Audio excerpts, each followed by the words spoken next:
Limited time at participating U.S. restaurants. Spicy strawberry puree with Sprite.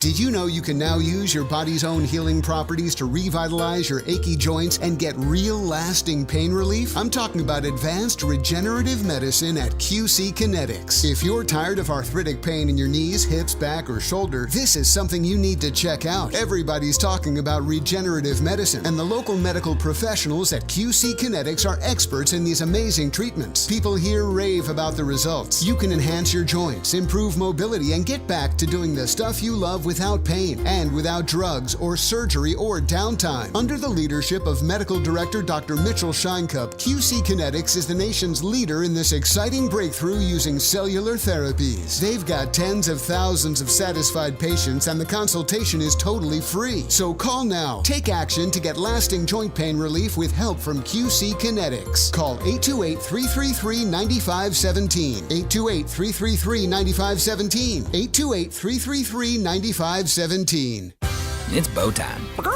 Some classics never go out of style, like fresh egg, American cheese, and hickory smoked bacon on a made-from-scratch biscuit. But why stop there? Pair it with crispy bow rounds and a hot coffee or medium drink for just $5.99. Your morning deserves a breakfast that has it all, from the fluffy egg and crispy bacon to the melted cheese and, of course, a legendary Bojangles biscuit. Make it the ultimate breakfast combo for $5.99. Order in the app or at Bojangles. It's bow time.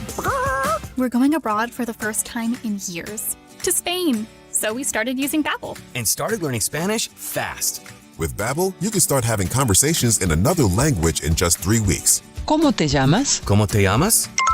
When you learn a language, you want to actually use it. Babbel is designed with that goal in mind. In just 3 weeks, we're starting to have conversations in Spanish. Gracias, Babbel. Babbel, language for life. Now try Babbel for free at Babbel.com. That's Babbel.com. From the Ingalls Studios, this is ESPN Asheville, WPEK, W225CJ Fairview, WMXF Waynesville, and iHeart Radio Station. Live from the Ingalls Studio. I can't wait to play with myself every day. The Sportsocracy. Damn the devil to hell! Let the big dogs eat! Let them on the field! Come get you some of this. Fire them cannons! By golly, put more powder in those things. He couldn't take any more disappointment. Oh my God. The Jets killed him.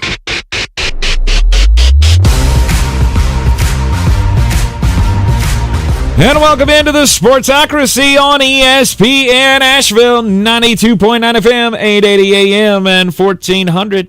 The Sportsocracy heard everywhere you go on the iHeart Radio app. We are seen everywhere on YouTube. Just go to thesportsocracy.com, click the live video link, subscribe to the channel, and that way you can join us in the chat for this, the kickoff of the 2024 NFL season. Finally! We've come back to football. Tonight is the kickoff game. Baltimore Ravens, Kansas City Chiefs, 8:20 tonight. We will have your full preview for tonight's game as well. Works out swimmingly. Mm-hmm. Jeremy's got a charity event at Highland Brewing tonight. Yes. Come on down and see me. You can bid on our donation of you can ride shotgun with us to the ACC Championship for Autism Strong Foundation. Mm-hmm. And that event ends at 8, which gives practically anybody in the Asheville area just enough time to get back to their cars, safely drive home, and be ready for football. At 8:20 tonight, Jeremy will have all the picks for you for tonight's ball game. Oh, I got a banger as well. We're bringing back 5 on it today. Mm-hmm. Haven't heard that music in quite some time. It's only been stolen by 2 other entities. Will you come up with your own idea, please? I get it. We're pretty creative running these here parts. But, damn, at least say my name. Just at least say, hey, we stole this from the kid who showed his keister in heavyweights and that fat guy that looks like Luke Combs' illegitimate brother. We will continue today as well to answer and ask all of the burning questions, the remaining questions about each team from the NFC. We did the AFC yesterday, so you can go back and check that out on the podcast or, of course, on the YouTubes. So we're burning? Is that what are we Jim Rome now? We are burning. Incredible. Arugula. Is he still doing a show? Yeah. Is he still doing his thing? He's on CBS or something. Is he? Yeah. I'm Jim Rome, and this is what I'm burning on today. Does anybody carry CBS anymore? The fact that I don't know where punctuation goes in a sentence. I just put it in there wherever I feel like it. I use commas like drunk girls use tequila. Just goes everywhere it's not supposed to. Nice. Let's go. Nice. I feel good today. It's going to be a good day. It is going to be a good day. Kickoff of the NFL season. And, final thoughts, final predictions. Get all those in today. Of course, tomorrow will be a football Friday, and we'll have a bevy of things for you to consume tomorrow with picks and such, some new segments as well. Today, we are going to break down at 1 o'clock, and we will have first half hour of the program will be Jones Angel, the voice of the North Carolina Tar Heels, giving us this week's update. We'll find out just how badly injured Max Johnson is, see how he's doing after his surgeries. We'll get the update on Connor Harrell, who will now take over at quarterback, and figure out what they've got in store for Charlotte this week. And then they're 22.5-point favorites. That number feels a little high to me. Is it against Charlotte? When you have a quarterback that he doesn't throw so hot, that's we'll see. Charlotte hung with JMU for a half. For a half. You don't have to hang with them for 4 quarters to cover 22.5. And then following our Tar Heel time with Jones Angel, we will we'll be talking with Kent Briggs, former head coach of the Western Carolina Catamounts, state champion head coach with the Cherokee Braves, and he's going to be talking with us about the 50th anniversary of E.J. Whitmire Stadium at Western Carolina University, where the Catamounts will be launching their season, or they'll have their home opener this Saturday against Campbell, and they're trying to white out the stadium, so that's going to be a fun team to watch at the FCS level. So, if you're not doing anything on a Saturday, you might want to head over to Cullowhee and see some winning football this year, because there's going to be a lot of it in the SoCon for the Catamounts. So we'll talk to Kent Briggs as well coming up in the 1 o'clock hour today about the big celebrations going on there, not only this Saturday, but all throughout the college football season there in Cullowhee. And Kent will be a integral part of our show. We got some exciting things with him coming up over the course of this season. Yes, we do. Tank has been working his fingers to the bone to produce content that just all of you will enjoy. Yeah, I think Kent's top 5 most interesting people I've ever met in my life. He's so great. I don't listen well, as evidenced by the fact I cut you off right there before you were getting ready to say whatever you were going to say that I really didn't care about. Coach Briggs is one of the few people that I've ever met that I just go, you talk. I don't need to talk. Mm-hmm. Whatever you got to say, I'm gonna sit here and listen. I'm gonna get smarter because I did. Yep. He refers to himself as a football Forrest Gump, where he has been all over the place. He's been in the room with some of the most famous people in sports history. Was at Western Carolina and then coached at NC State and was there at the same time that Jim Valvano was there. Obviously, he was on the football side, but Jimmy V was the AD during that time. And he coached with Mike O'Kane and Dick Sheridan at NC State, came back here and was the head coach of the Western Carolina Catamounts and had 8 guys from his staffs end up in big-time D1 spots. He was the first guy to give Matt Rule. He gave him his first shot. Jeff Collins, Brent Key. He's done a lot of stuff. Yes. He and I were talking yesterday, and he said something, because he's one of the most humble people I think I've ever met. And he said something about, because I'd said he had shaped football in a lot of ways. And he said, I don't know if I've done that. And I said, let me just... Here's how the outside observer, you hired the guy that is fixing Nebraska, which has been broken for 30 years. You hired the guy that's fixing the Carolina defense, which has been broken, I think, my entire life. Mm-hmm. And you hired the guy that just beat Florida State and may have put that program in the ground. I think you've done pretty well.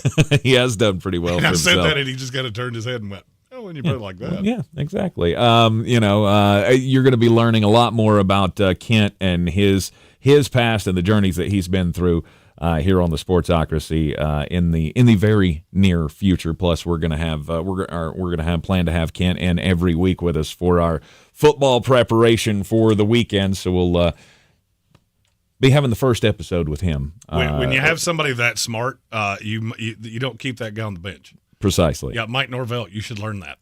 Stop putting DJ Uiagalelei out there because whatever you got on the bench, it's better than DJ. Yeah, so that'll be coming up in the 1 o'clock hour today as well. But we've got to fix try to make sense, I guess, of all of the teams in the NFC.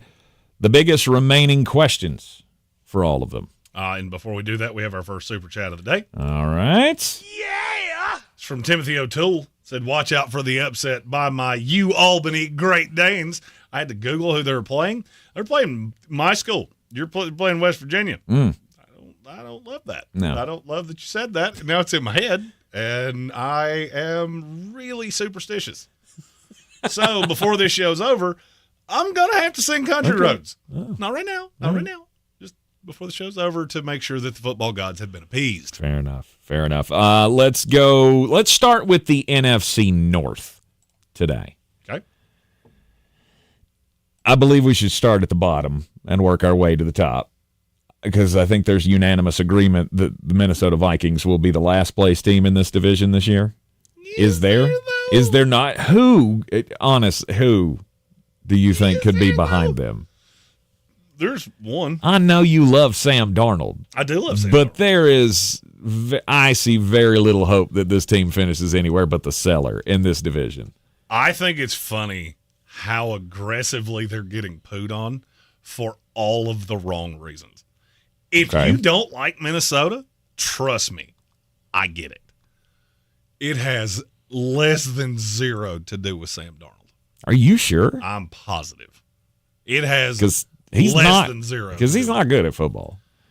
Are we sure about I'm pretty sure about that. Are you sure? I mean, I've seen him play for the Jets, and I've seen him play for the Panthers. Is that all he's played for? Who else did he play for? Did he get any time in San Francisco? He played sparingly for the 49ers. Did he? Okay. Yeah. I didn't know if he got any snaps or not. That's what I was trying to figure out. He played through 46 passes, 61% completion percentage guy. Right. He's out there doing stuff. He's almost to 60% for his career, and he played for two really, really bad teams. He did. Fact or fiction, this is the first legit shot Sam Darnold's ever gotten as a starter. I mean, I feel like he got a legit shot in Carolina, didn't he? Well, that team was terrible. So,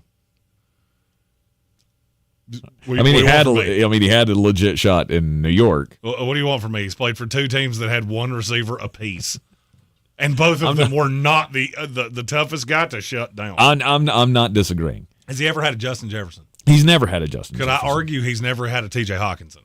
Yes. Has he ever had an Aaron Jones back behind him? No. Okay. That's three things he's never had before, and this is the best offensive line he's ever played by. That's what I was going to ask next was what about that offensive line? Because I don't think the Jets were too good at that, and awful. I know the Panthers have never been good at that. Awful. This is his best shot to shine ever, and he's still only 27 years old. It's not the offense I'm worried about. Your defense is comically bad, and that's where my fear comes in. I don't worry that they're going to score points. If they're a 1.5-point favorite against the Giants on Sunday, that's dumb. They will beat the Giants within an inch of their lives. Yes. In New York, I don't care if they play it in John Mara's backyard. I don't care. That defense is terrible. I mean, you spend a lot of money, and I genuinely, you know what I see when I look at this defense? What's that? You've got a retread in Jerry Tillery, who has bounced around the league like a ping pong ball. Yeah. You paid Jonathan Bullard for what reason? I'm not real sure. Jonathan Grenard was the second best pass rusher for the Texans. Blake Cashman was an absolute burnout with the Jets that they miraculously got a pick for, and you could not wait to pay him. I like Andrew Van Ginkel. I like Stephon Gilmore.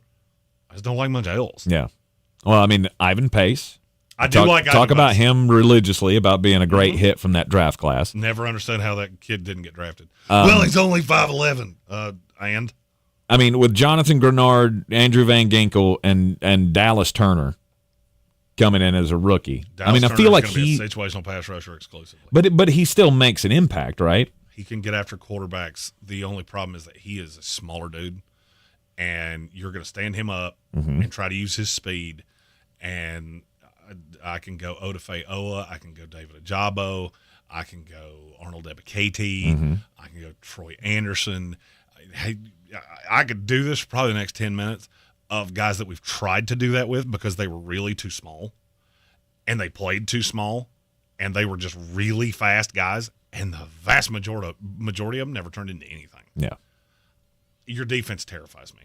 Your defense really terrifies me when I look around the division and go, you've got Jordan Love, you got Caleb Williams, and you got Jared Goff, and that's 6 of the games you're going to play. Yeah. Oh, and by the way, they all three have legit receiving. I was going to say, you didn't even mention the receivers that they're throwing to. And they've all got legit running backs. Mm-hmm. To me, I feel like Minnesota gets into way too many shootouts. And I come back to Brian Flores I've never believed in you. I'm probably never going to believe in you. And it's you fall into this really bad habit of bend, don't break. And I don't think you have the guys to stop you from breaking. Mm-hmm. So you give up a lot of points, and Sam Darnold gets behind. The interception numbers go up. The turnovers go up. You take the ball out of Aaron Jones' hand, and that's just not a sustainable way to win. Yeah. Kwesi Adofo-Mensah, you spent a lot of money, and you didn't get all that much better. You need to figure out how to fix the secondary, and it's not obviously not fixable now because here we are, start of the season. Well, Stephon Gilmore and Byron Murphy's a start. Byron Murphy sliding back into the slot, that's okay. Stephon Gilmore is 2 years younger than me, mm-hmm. but at least you made an effort. Right, I get it. But this is the boat with the screen door made by Flex Seal. Like, you patched it, sure. Is it buoyant, though? Is it going to stay buoyant for a while? Will it get you through 3 games and then all of a sudden Stephon Gilmore, I don't know, disappears? Because at some point every player disappears when they're 38 years old. Could happen. My biggest question still remains with this team, with that quarterback. I know your defense is not going to be great. You might be able to limit some teams from scoring, not the most proficient ones, obviously, but I do not have much faith, as you know, in Sam Darnold. He is a turnover machine. And if it continues, then this ain't going very far. No. There is another team in this division that I really don't trust much. Okay. Chicago Bears.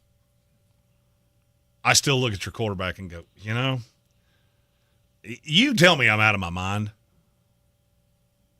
Is Caleb Williams like a drastic improvement over Justin Fields? Yes. He's better. I'm not, in no way am I telling you he's not better. I'm going to say the arm is way better. The arm's better, but you still run into one great big problem. The decision-making is atrocious. And he's got a lot of toys. Mm-hmm. You got a lot of veteran mouths to feed in that offense, plus a high-end young receiver. You've got a high-end tight end. You've got all the pieces. That means all the pressure's on you. Yep. If the Chicago Bears don't win 10 games, is there anything on that roster that could be to blame for that that's not named Caleb Williams or Matt Eberflus? No. The full blame will rest on the shoulders of Matt Eberflus, in my opinion. I don't expect Caleb Williams to be bad. I don't expect him to come out and be that, oh my God, what did we do? We wasted the number 1 pick. You'll have those moments at times, but you have those moments at times with every quarterback that you take early. Every quarterback's going to make stupid decisions. You better get ready. My biggest question for them is not really Caleb. It's the offensive line.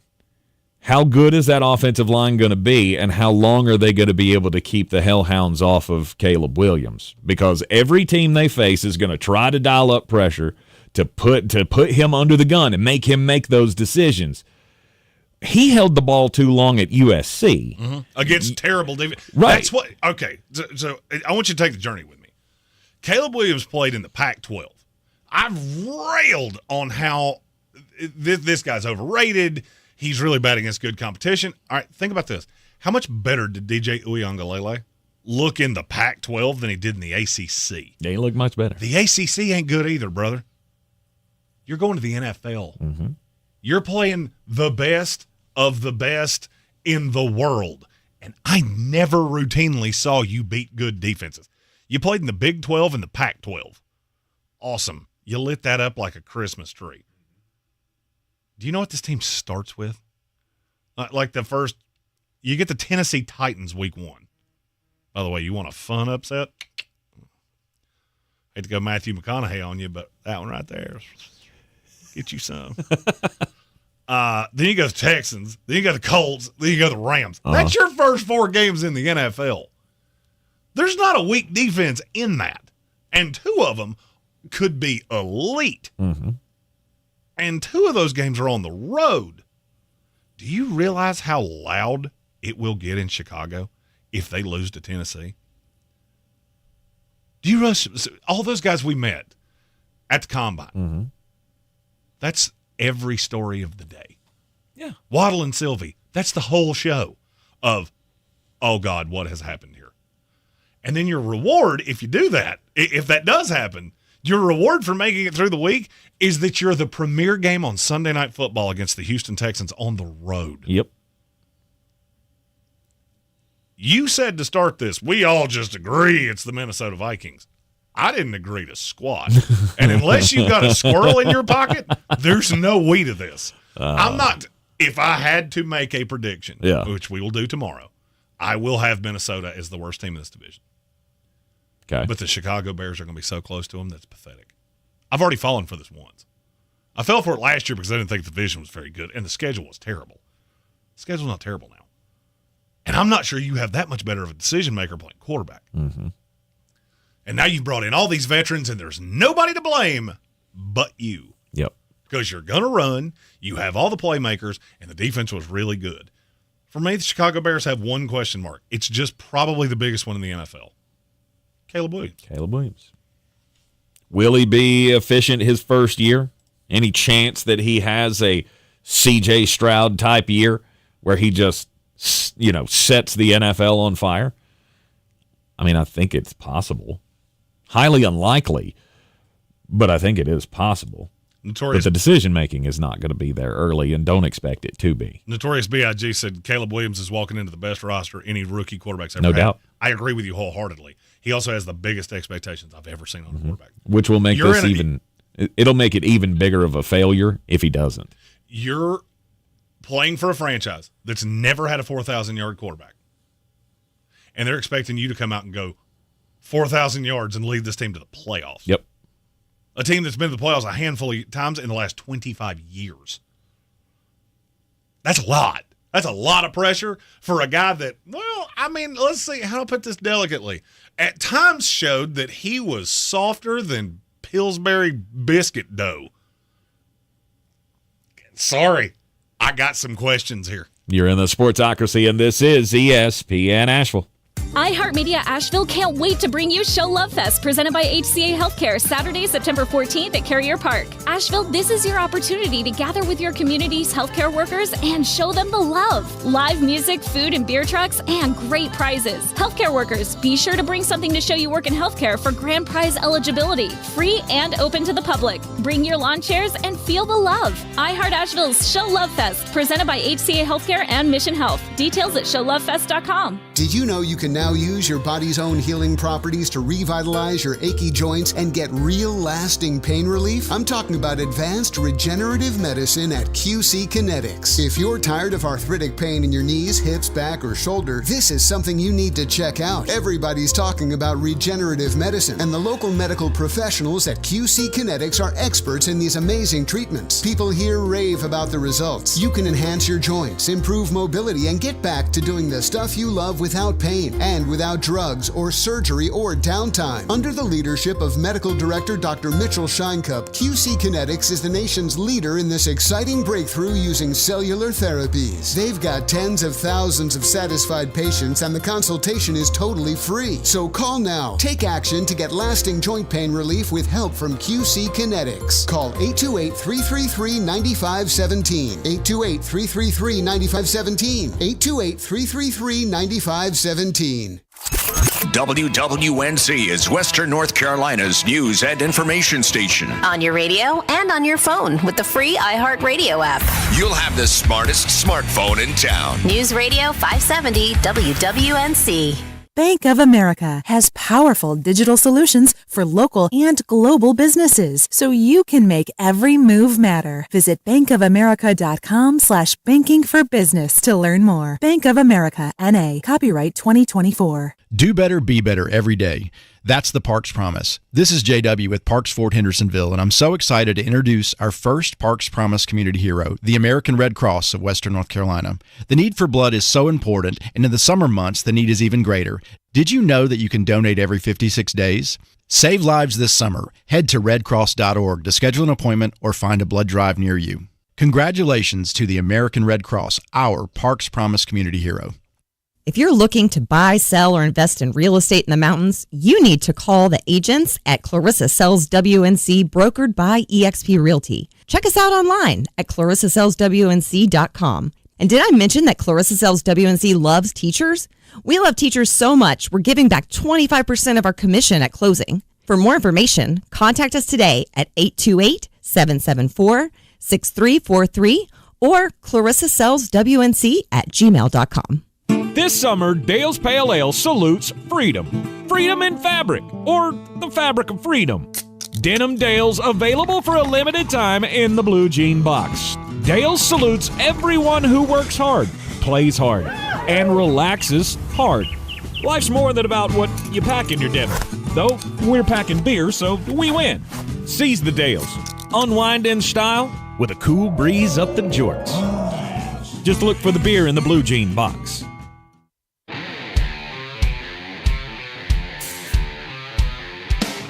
The Sportsocracy. Why are you smiling? Because I love football. Who's going to finish at the bottom of the NFC North this year? Will it be the Minnesota Vikings? Will it be the Chicago Bears? I mean, it is quite possible. We're all, many of us, I guess I should say, not all of us, but many of us are caught up on the hype train for the Caleb Williams and all of the weapons that he has at his disposal. Evan Doyle points out in the YouTube comments, though, go rewatch the Bengals-Bears preseason game because Caleb looked bleeping terrible against backups and only looked good when he played against dudes that are not even on an NFL roster. I know. He was terrible that first half. And then when the fourth stringers came in the second half, it was, hey, we scored a touchdown. That was the second quarter. It was the second quarter. Excuse me. First quarter, second quarter. It was quite a stark difference between the way they moved the ball. Very rarely. All right, I think Caleb Williams has hit two really bad. They both sound good, but both of them could be construed as bad things. Mm-hmm. Like Notorious B.I.G. said, this is the best roster we've ever seen a rookie quarterback have. Yes. That elevates expectations. You also just came off the Rookie of the Year having the best rookie season we've ever seen from a rookie quarterback. Mm-hmm. So what do people instantaneously do? Caleb Williams was rated higher than C.J. Stroud. He's a better prospect, which means transitive property, he should be better. Yep. And when he's not, it's going to get loud. Yes. And Chicago media has been hyped for this for months. Tank and I saw it firsthand. Radio Row at the draft, half of the tables that were media tables were Chicago tables. Yes. They're starved for a winner. They're starved for a quarterback. How many times in the last month have you seen an article about the Chicago Bears and not heard 4,000 yards and 30 touchdowns? Yep. They have never had a quarterback do either of those things, and it's just kind of automatic right now in a lot of people's minds that Caleb's going to be the first one in the rookie year. That's a lot to put on a kid's shoulders who has been fragile at times. Let's go Green Bay Packers next because they're the second best team in this division. The defense is good. We think. Will Jordan Love? It wasn't good last year. Well, and okay, the defense is well equipped. And you don't have Joe Barry anymore. Whether they're good or not is going to be all up to Jeff Hafley, and that's my biggest question for this team because I really don't have many questions on the offensive side. I think I'm just falling into, you know what? Everybody needs to stop with this whole what about Jordan Love thing. He may not be as great as he was the last 8 games of the season last year all the time, but even if he's not, I think the team might be good enough to at least make the playoffs in the NFC. He doesn't have to be MVP level good to make this team a winner in this conference. I know that's the expectation, but I don't think it's a necessity. But what is a necessity is for Jeff Hafley to get all of those studs on the defense playing together. That's the defense to me is the bigger question. I think the offense will be fine. There's going to be a regression from Jordan Love because no quarterback can live by the sword, die by the sword like that. I feel like Green Bay has – you watched Brett Favre for all those years, so you think that's just – and Aaron Rodgers for that matter. And you think that's just how this goes. If he regresses back to the mean, yeah, that offense is going to be a bit of a struggle at times. But I still think they've drafted so well and you got so many pieces around him. Jordan Love doesn't have to be MVP caliber. Right. In the NFC, he can be Jared Goff. I mean, the next team we're going to talk about. If he's Jared Goff good, Green Bay is going to be really tough to deal with. Mm-hmm. So I feel like when I start talking about Jordan Love, people just immediately think I'm railing on the guy. No, you've all been too high on him the entire time. And now you've paid him to such a point that I'm looking at Jaden Reed and Dontavian Wicks and Christian Watson going, man, you better enjoy this while you got it because it ain't going to last long. Right. So all these guys come up in the next 2 years, and the exodus here, whew. Is it going to be so much that they can't pay him? It's going to look like the third quarter of Clemson Tigers in Atlanta on Saturday. This team could look a lot like, I don't know, like my team. Where you have you do pour that much money into your weapons, and you're going to keep 2 or 3 of these guys around for a while. They could make that work. They could. Look, I'm not denigrating Green Bay. Their defense is the question for me. Yes, no doubt. Because you were awful last year. Yes, and that put a lot of the onus on Jordan Love. You shouldn't have to do that again. Jeff Hafley's a great coach, and honestly, I think he'll be a head coach in the NFL before it's all said and done. All right, final team in the NFC North is the predicted champion, maybe of all of it. I can't wait to see if you and I have the same question on the line. On the Detroit Lions? Because for me, there's only one question. The only thing I wrote down about this team is, can you live up to the expectations? That's exactly what mine was. Are you going to buckle under the pressure? Because it feels like they are the prohibitive favorite in the NFC. Yes. I wouldn't say the entire conference because I feel like that's a pretty even split still with prognosticators on San Francisco. From what I'm seeing. Is it not? Okay. It's not for me. If Detroit doesn't wind up in the Super Bowl, I guarantee you beat yourself. That's fair. Okay. They're the best team in this conference. It's not even close. Right. San Francisco's regressed. Philadelphia is a huge question mark. There's nobody in the South that can contend with you. Mm-hmm. Then you get into the Seattles and the Rams that have huge roster holes. There are no holes for this team for me. You fixed the secondary in the offseason. You've got young pieces there. You've got veteran pieces there. However way you can make that work, I think it's going to be just fine. Mm-hmm. The question is, can you live up to the expectations? Because I feel like there were expectations last year that you were going to make the run, and we said, well, can they live up to the upstart name? Well, they did.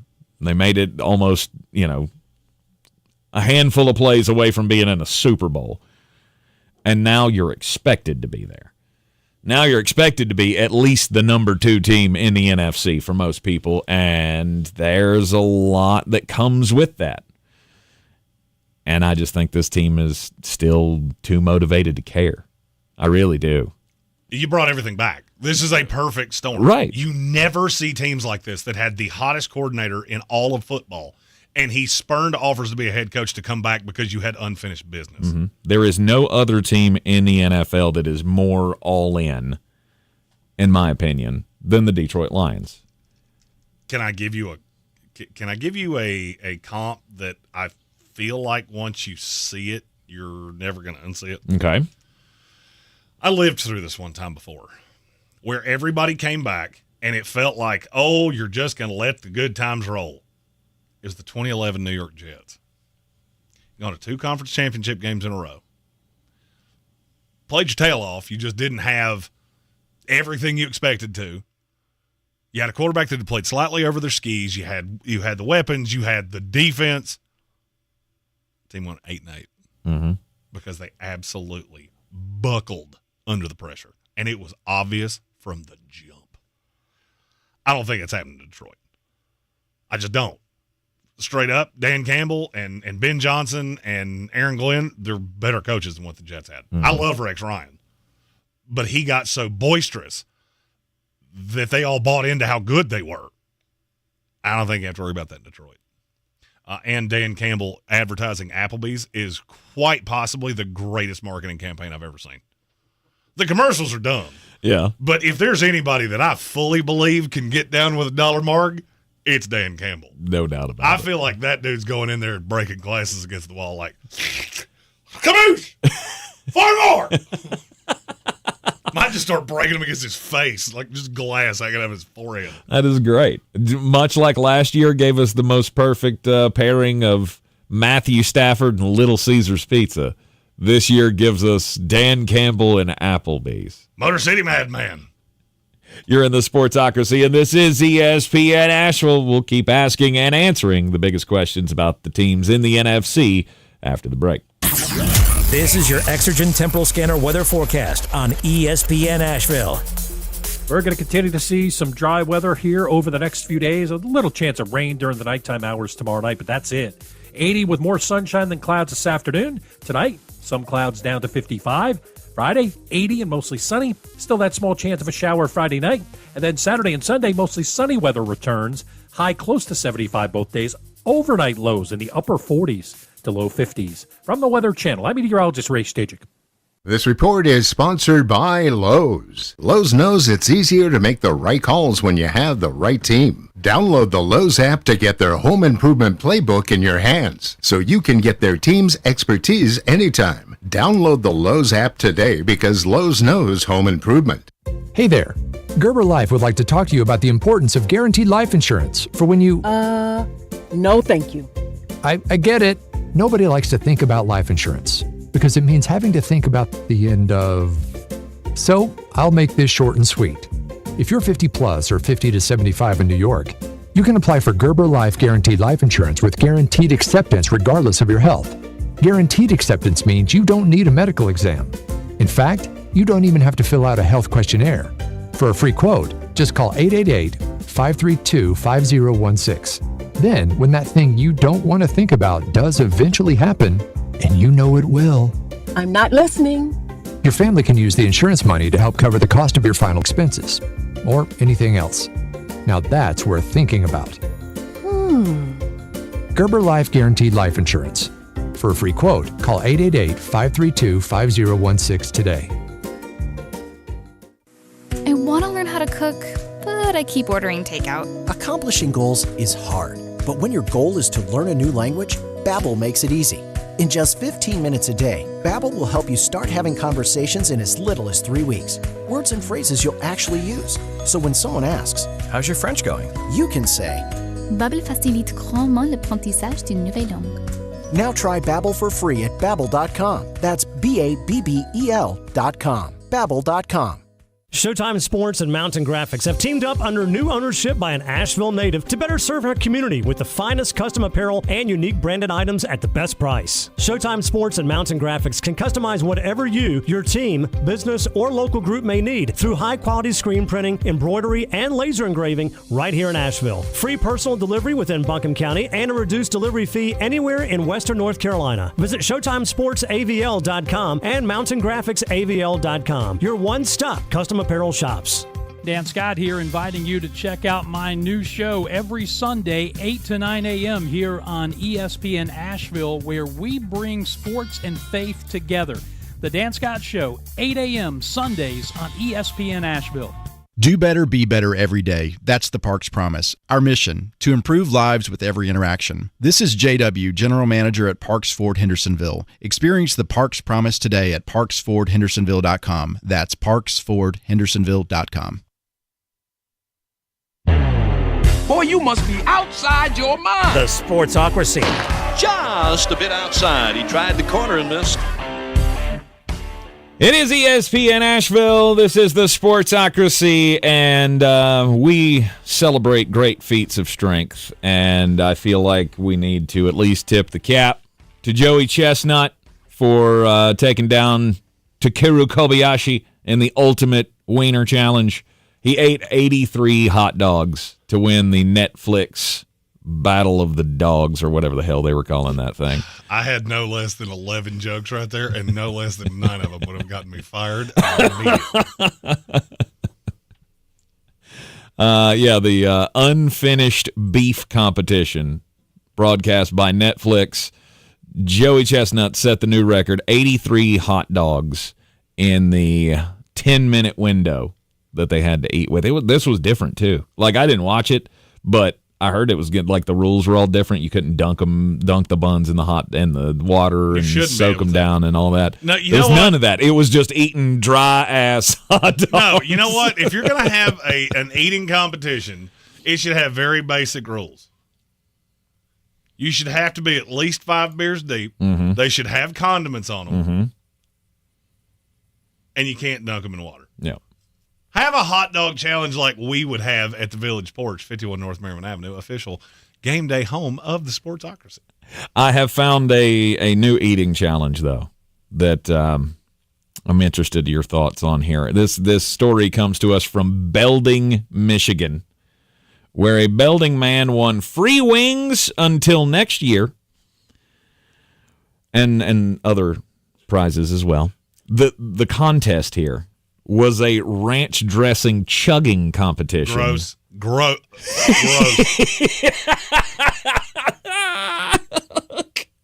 He chugged 24 ounces of ranch dressing in 13 seconds. Gross. I think so, precisely. Jeremy is trying not to have a reversal of fortune on the microphone here. Disgusting. When I read this story, I went, "Oh, that is so gross!" But my kids would kick ass at that. That's a weird flex. They love ranch dressing. The Minnesota State Fair has deep fried ranch. I saw that this morning and had the exact same.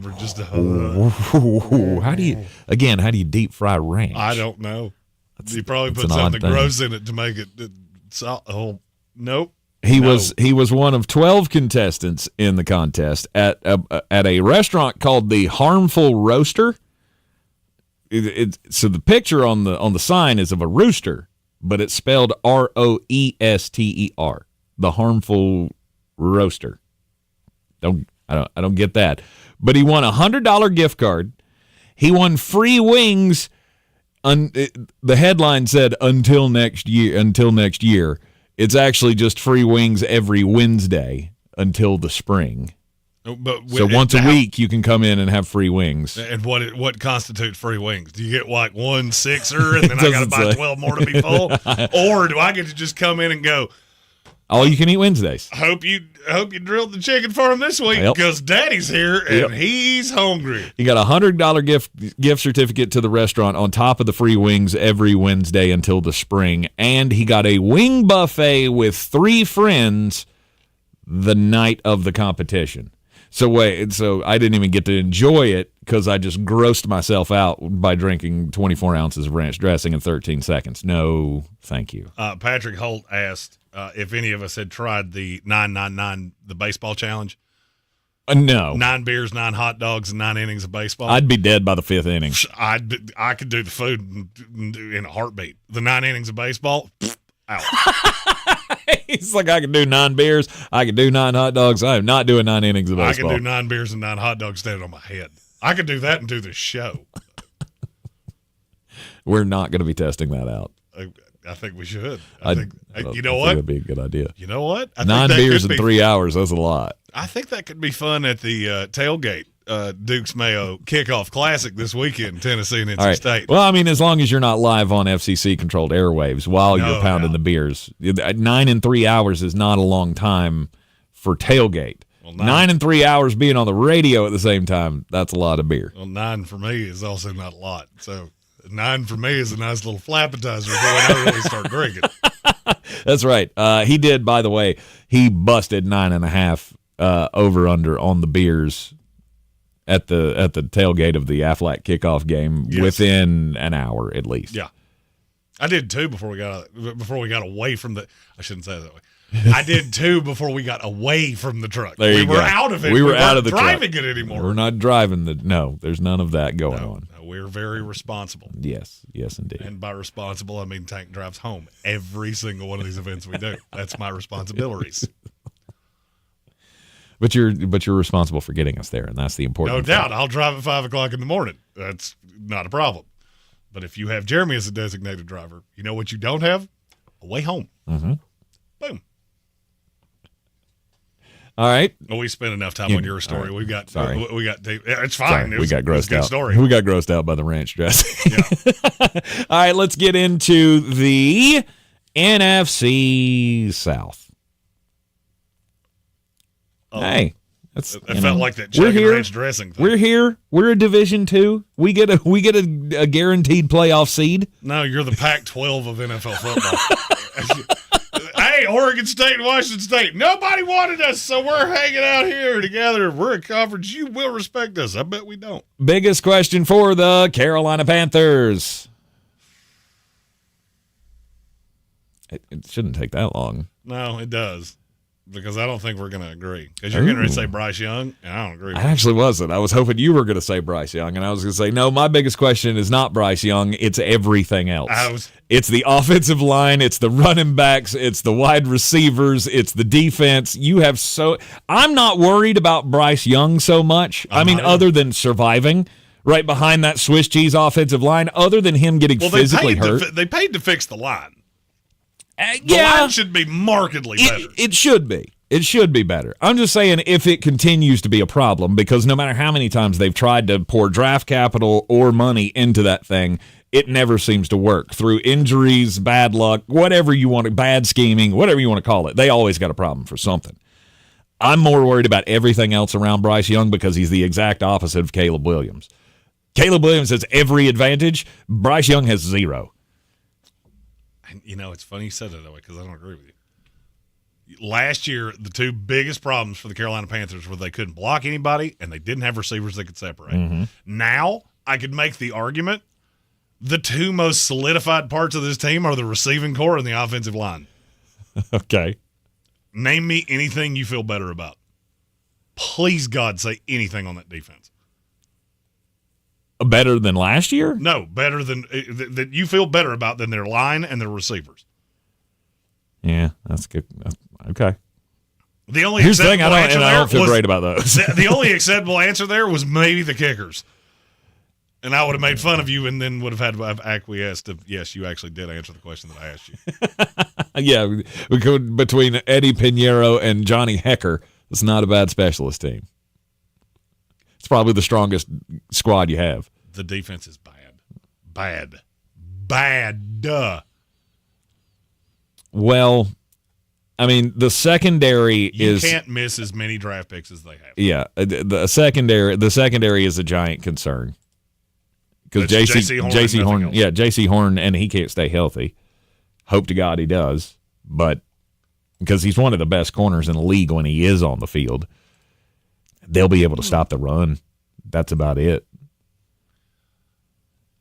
All right, so I went back to 3 years ago. I'm going to give you the last handful of defensive players that the Carolina Panthers drafted. Okay. And I want to see if you notice a trend. All right. So this is 2022. Mm-hmm. This was 3 drafts ago. Linebacker Brandon Smith, end Amari Barno. Defensive back Kalen Barnes. 2 of them aren't on teams right now. Mm-hmm. They might have hit somebody's practice squad, but that's Amari Barno is the only one left. Yep. J.C. Horn, this is in 2021. He's hurt all the time. Davian Dixon, Keith Taylor, end of message. Yeah. 2020. Derek Brown, that's good. Got that one right. Yetur Gross-Matos, Jeremy Chin, Troy Pride, Kenny Robinson, Bravion Roy, Stanley Thomas Oliver. Mm-hmm. Do you even know how many guys that I just said are still on this team? 1. That's a Derek Brown. That's it. Yeah. That's it. All the rest of them are gone. Mm-hmm. You've done this for a long time. That Piper gets paid eventually. Mm-hmm. And it's now. I look at that Carolina Panther defense, and I swear to you, It is the talent on that roster looks equivalent to what they had in 1996 in the expansion year. There's nothing there. Mm-hmm. It's Derek Brown and a bunch of question marks. And the only two that are even really question marks are Shaq Thompson and J.C. Horn. Because I don't know if you can stay healthy. Right. Everybody else, I've seen it. I know what you are. Mm-hmm. And it's not great. That's not great. Because it's not even like they're playing young guys. They're playing retread cast-offs from other places. I'm not worried about the offense all that much. Yeah. I think between Canales and Bryce Young, you're good. And that will be enough to sustain you offensively. But I'm afraid you're going to get in shootouts, and you are bringing a knife to a gunfight. They can't keep up. The offense is fine. It's not elite. And you start getting into these shootouts where your defense is giving up 30-plus points a week, you're doomed. Yeah. Which is probably where they'll live. And that being said, I really want to take them against the New Orleans Saints this week, and I don't know why. It's giving me angina, and I keep looking at it going, this feels like a trap, and every time I do this, I wind up going with my head instead of my heart, and my heart was right. Well, the biggest question for the New Orleans Saints is what for you? Are you any good?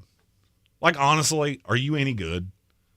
I know you have talented players, but all of your talented players are getting older. Name me the elite young guy. Elite. Like Chris Olave. Elite.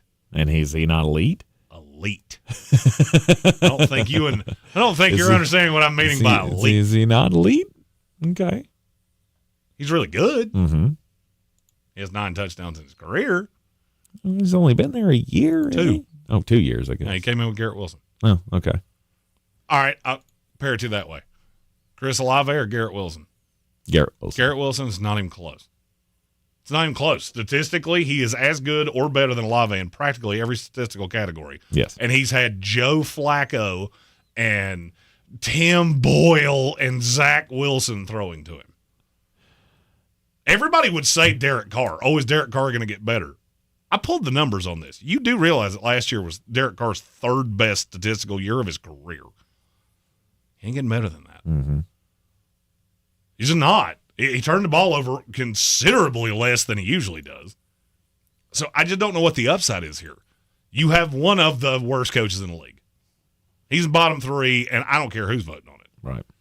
I know you have talent. I love Cameron Jordan. I love Demario Davis. I love Marshawn Lattimore. You just don't really have enough of these guys. Can you block? That's my question. No Ryan Ramczyk.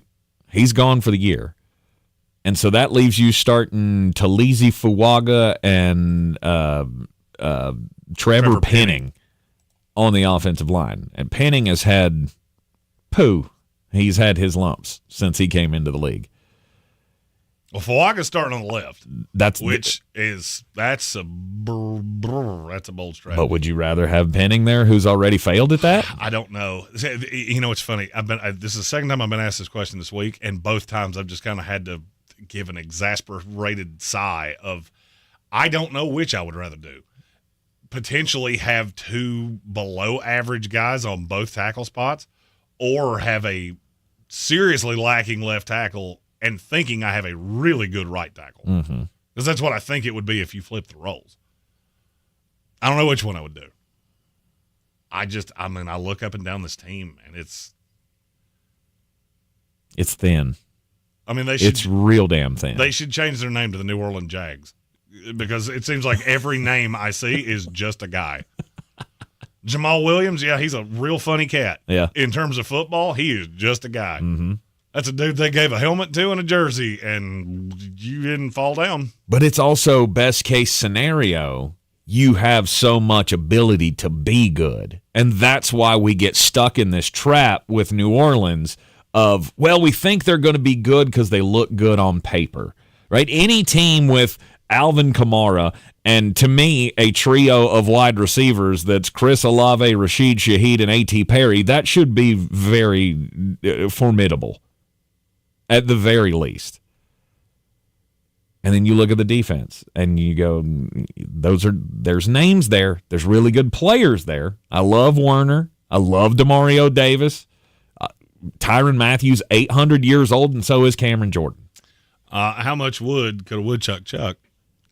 Had a good, or at least a point. Yeah. He said, Derek Carr sucks and we need to fire Dennis Allen immediately. I don't actually disagree with any of the things you just said. I don't think is there a coach in the NFL, a head coach in the NFL, that could be the head coach of the New Orleans Saints that you would feel less encouraged by than Dennis Allen? No. If Antonio Pierce, who we know virtually nothing about, he's never been a coordinator, would you feel worse about New Orleans than you do with Dennis Allen? He's already won in Vegas, and he's won games. Dennis Allen couldn't do that. I think he's actually already won more games with the Raiders than Dennis Allen did. Right. That's where I'm at. And I feel like New Orleans has slid a blip year in on us and just didn't tell us. Mm-hmm. Because the salary cap has been a nightmare for them for years. And now he's really caught up to you because they had no flexibility whatsoever. You know, somebody, and I've lost the comment now, but they asked, why are we running this back? I think it was Divine Comedy. Why are they running it back? Because you don't have any other choice. You spent basically everything you had on Chase Young in the hopes that he and Cameron Jordan was enough to get after passers and that Marshawn Lattimore in that secondary could hold up. It's just hard for me to believe that a defense coached by the same guy with practically the same players is going to be drastically better than it was a year ago when all of those guys are 29 plus. The average age of their defense, I heard this morning, is 31.6 years old. Wow. That is insanely old. Insanely old. And you think it's going to get better? Really? Okay. You're in the Sportsocracy, and this is ESPN Asheville, 92.9 FM, 880 AM and 1400. We'll take the break. When we come back after the top of the hour, it'll be time for our check-in with Jones Angell, the voice of the North Carolina Tar Heels. We'll get the update on, their interesting first week of the season. Asheville Smiles has been featured in national publications like Good Housekeeping and Woman's Day. And check out this 5-star Google review. My dental experience was wonderful. I cannot say enough about Dr. Merrill and her amazing team at Asheville Smiles Cosmetic and Family Dentistry. Dr. Merrill took time to explain everything. She made me feel relaxed and confident that I was in good hands. I apologize for those tears at your office. Those were tears of joy. Thank you all so much, and thank you, Dr. Merrill, for the hope to get my smile back. Check out Asheville Smiles online at AshevilleSmiles.com. Summit Dental gives you dental visits without the anxiety. Hey, it's Mark Starling from First News on 570, and that's what they did for me. You know, your comfort is their priority, and they do all they can to put you at ease and personalize that experience. Summit Dental's complimentary comfort menu includes items like aromatherapy, heated neck wraps, and blankets. Dr. Reinhardt and his staff make your dental experience comfortable and one that you understand, moving at your pace and letting you know what they're doing before they do it. Learn more about why Summit Dental is 5-star rated on Google. Are you worried about the state of the economy? Concerned about market crashes and rising inflation wiping out your savings? At Noble Gold Investments, we understand your fears and have a solution. Call us today at 1-888-403-1050. Imagine safeguarding you and your family with a tangible asset that has stood the test of time. Gold. With Noble Gold Investments, you can diversify your portfolio and protect your wealth from economic turmoil. Our team will guide you through the process, ensuring you make informed decisions that best suit your needs. Call Noble Gold Investments today at 1-888-403-1050. That's 1-888-403-1050. The future is uncertain. Take control now. Call 1-888-403-1050. Past performance may not be indicative of future results. Investing in precious metals, including gold, involves risks. Consult with your tax attorney or financial professional before making an investment decision. All across the Tar Heel State, this is Carolina football. Stepping through a tackle and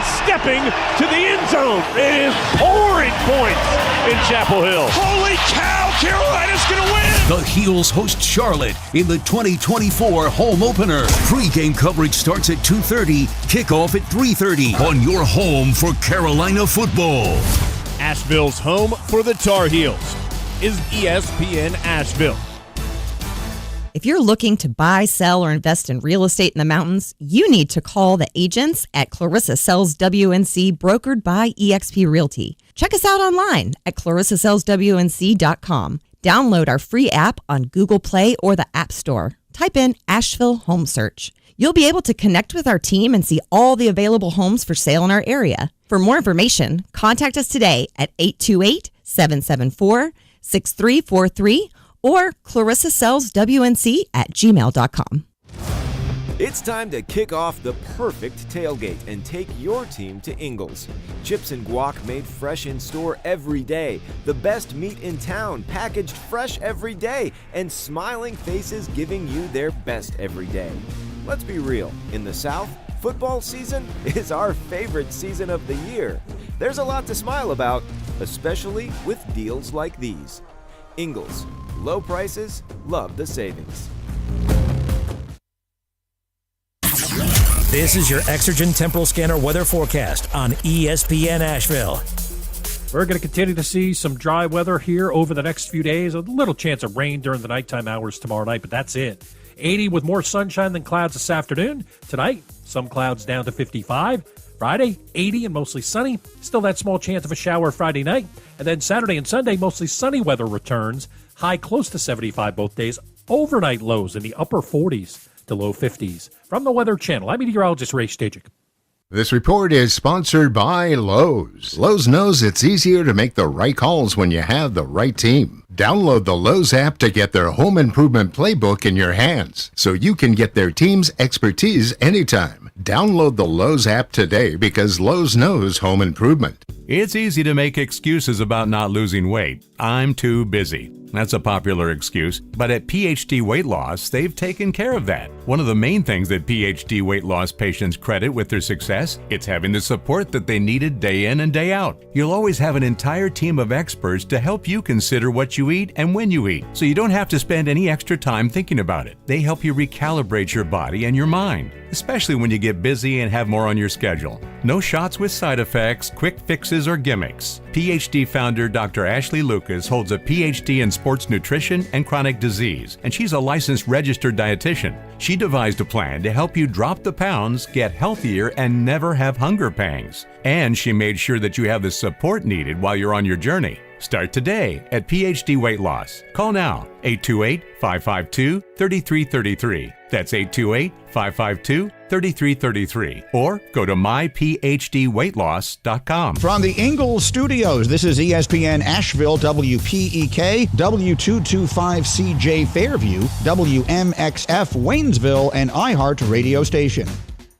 Now your chance at $1,000 and a trip to our iHeartRadio Music Festival. Text the nationwide keyword WIN to 200-200. You'll get a confirmation text and info. Standard data and message rates apply in this nationwide contest. That's WIN to 200-200. The Sportsocracy. It fires me up, man. I love it. Say it one more time. The Sportsocracy. Shake it back! Beer City's best sports talk. It is gross. Just earlier. They are mature, actually. You just have to get to know them better. Your lunchtime dose of dumbassery. Live from the Ingles studio.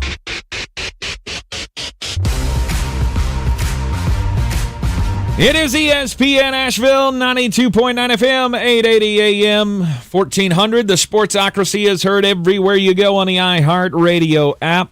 We're seen everywhere on the YouTubes. Just go to thesportsocracy.com, click that live video link, subscribe to the channel, and that way you can join us in the chat. It is 1 o'clock on a Thursday. It's football season. We got the NFL back tonight. We got college football back last weekend, Tar Heel fans. And, I mean, it was an adventure in the Minnesota game, but the Tar Heels coming away with the 2-point win over the Golden Gophers. And I understand Jones Angell, voice of the North Carolina Tar Heels, Mac Brown was ready to smack down everybody who wanted to bring up that you ain't never won a road opener.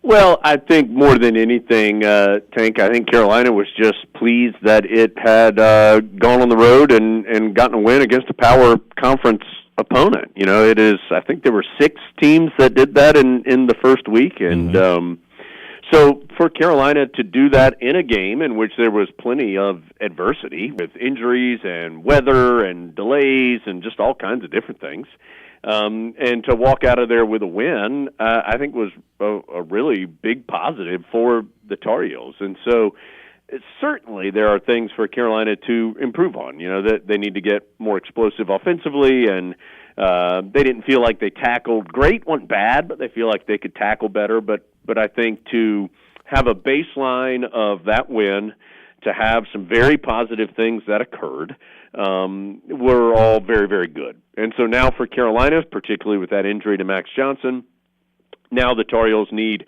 to kind of figure out what their identity is offensively moving forward.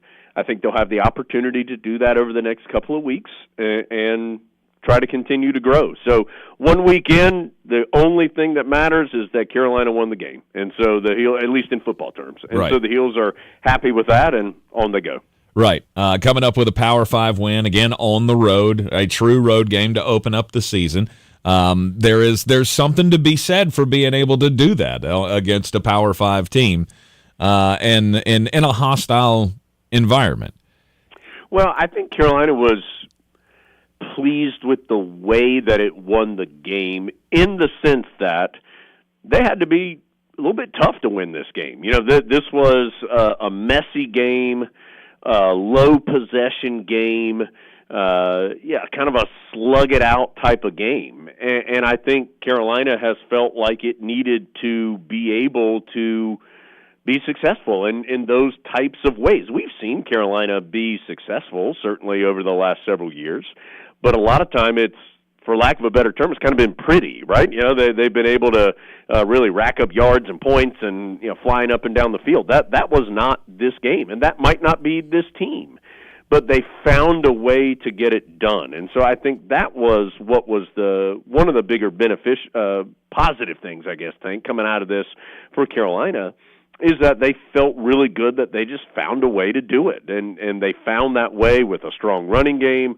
They found that way with excellent special teams. They found that way with a defense that I thought was really, really sound and was very solid and in the right place and made the plays and wasn't, you know, making big mistakes and getting gashed in the run game or having somebody run free in the secondary, and, you know, all things that I think the Tar Heels were looking to improve on and to do better. They achieved those goals and won the game. So certainly a lot of positives in that way for the Tar Heels coming out of week one. Yeah, well, we talked about on Friday on the program about the Max Johnson injury. It was not good. He broke his leg. He's had to have, I think Brad's last update was 4 surgeries that he's had to have to fix that broken femur, and that's going to be it probably for his football career. I hate to say, but we're all thinking about him, and he's still, still a Tar Heel, in the hearts of Tar Heel fans. But now we have to press on with Connor Harrell. Now, how much of the preseason, this is a quarterback battle, how much of that was actually true? Was it neck and neck? And what's it going to be like with Connor Harrell under center rather than Max? Sure. Yeah, no, absolutely. It was a battle between the two through the spring and through the off season and through the training camp. I think ultimately Max Johnson won the starting role with his consistency and with his experience. And so those two things are just things, at least the experience part of it, that you can't get until you do it. And so hopefully Connor Harrell starts gaining some of that starting this week. And, you know, let me first say, you just hate it for Max Johnson, right? I mean, just a guy whose college career has just never been able to quite find solid footing, and whether that's due to injury, coaching changes that has had him moving a couple of different places, and so it just hasn't been the consistent college experience that he wanted, and now getting to this point where there was, as you referenced, a pretty intense and severe injury. And so you hate it personally for him. From the football perspective, I think Carolina's in a good place in this way, Tank. There's dozens of teams right now, and there's dozens of seasons that you and I could name for Carolina, that if the Tar Heels had lost their starter, or if a team across the country loses their starter at quarterback, that's a major derailment for the season. Like, there is going to be a huge drop-off. I don't think the Tar Heels feel like there's going to be a huge drop-off. I think they feel like they can win with Connor Harrell. What it becomes absolutely imperative is that they figure out the best way to go about it, because you can't run the Drake May plays with Connor Harrell. You can't run the Max Johnson plays with Connor Harrell. You've got to figure out what it is that he does best and how then you can tailor your offense to that. And I don't mean that like he's got to go win the game for you by himself every time. You've just got to figure out the best way to put him in the best position to be successful. But you're looking at a guy who's extraordinarily athletic. I think he has not just good speed, but elite speed in the open field. He has a very strong arm, and he's a winner, 24-1 in high school. Smart guy. He was the valedictorian of his high school. He's in the business school here at Carolina. So you're dealing with a guy who's athletic, who's smart, and who's a winner. Well, those are good things to be working with. And so there's no doubt that Connor Harrell needs to improve and to continue to evolve as a player. But now that opportunity is in front of him to do just that. And the good news is that Carolina has a really, really good running back, one of the best in the country. They've got some great tight ends. They have veterans and some young guys at receiver. They have plenty of talent there. So there are pieces around this young player for him to work with. And so on the personal level, it's just absolutely stinks for Max Johnson. On the football level, I think Carolina feels like it still has a very clear path forward to success. How about the defense? Showing up against Minnesota, like you said, being in that tough game. How did it appear to you with the Jeff Collins system? Well, what I really liked about it, Tank, is it felt like it was repeatable. Right? It like last year, that opening weekend against South Carolina, the Tar Heels had, 9 sacks and 16 tackles for loss or something like that. Well, those were incredible numbers, but you didn't feel like that was necessarily repeatable. And again, it's not like Tar Heels was going to send that performance back. But I think what they liked about this and what I was impressed with is that it was just very sound. They were in the right place. They, like I mentioned earlier, they weren't getting gashed. They didn't have big mental mistakes. They didn't have guys running free. I thought for the most part they tackled well. There were some instances where they'd like to be a little better in that area, but for the most part I thought they tackled well. And that's a great baseline to be starting from, because I think then you can really continue to build off of that performance and get even better. But to go against a team that I thought really can run the football in Minnesota, that has a terrific offensive line in Minnesota, and has a guy who I think is talented at the quarterback position, and to have that type of success was, I think, a really big plus. Now, we have seen it over the last couple of years. There have been games where Carolina's played well defensively. The key is it something that can continue? And that's where that repeatable nature of what they did, I think, is good. And so you hope to see that week after week for Carolina defensively. And Tank, I think also this team needs that. They need to have a sound defensive performance. You're not going to go out there and shut everybody out. You're not going to go out there and get 10 sacks a game, but they need a solid defense for this year's team to be as successful as it can be. And so I thought an encouraging first week, and now moving forward to Charlotte, coming to Kenan Stadium coming up this Saturday. Yeah, tell us about the 49ers. It's if you look at you look at the numbers, you look at the point spread now. There's a bunch of points being given up, so this may be a game that fans sleep on. Should they be? Well, I don't think it's unfair for Carolina to be a heavy favorite in this game playing at home. I think the Tar Heels are the better team. But having said that, I don't think Carolina has earned the right to show up and be like, all right, it's a dub for us. I mean, Carolina hasn't earned that at all. And so for Charlotte, a couple different things. One, they have a bunch of transfers. They are transfers from places like Clemson and Florida and Iowa State and Carolina. They've got 3 starters listed who started their career in Chapel Hill. Justin Olson, a wide receiver, Jaquarius Conley, a safety, and Dante Balfour, a defensive back, a corner. They have multiple guys on their staff who have ties to Carolina. Dre Bly is an analyst. Tim Cross is an analyst. Tim Brewster is their associate head coach. Really? Ty Greenwood, who was an analyst for Carolina last year, is their cornerback coach. So they have a lot of Tar Heels or guys that have history with the Tar Heels around their program. So this is going to be a team that's very excited to be here. First time that these two have ever played one another. They were supposed to play back in 2020, but that was during the COVID season. Ended up actually at about this time on a Thursday before that Saturday game. The game got canceled. So this team's going to be excited to be here. They've got plenty of talent on this roster, and they are trying to build their program. They're still young. This is only 12 years that Charlotte's even had a football team, 10 of them at the FBS level. They didn't win last week. The score looked ugly at 30-7 against James Madison. I don't think it was that one-sided. James Madison scored a couple times in the fourth quarter to stretch it out. But they're a team that is looking to make a statement, looking to get a big win to try to push their program forward. So Carolina's got to be ready to play at a high level to win this game.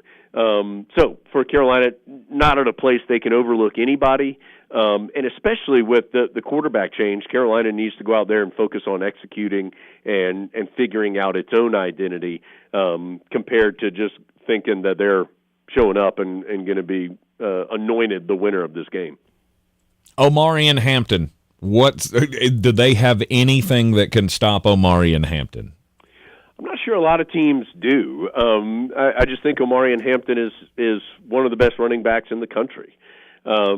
Yeah, I mean, 92 of his 129 yards were after contact, and that's both good and bad.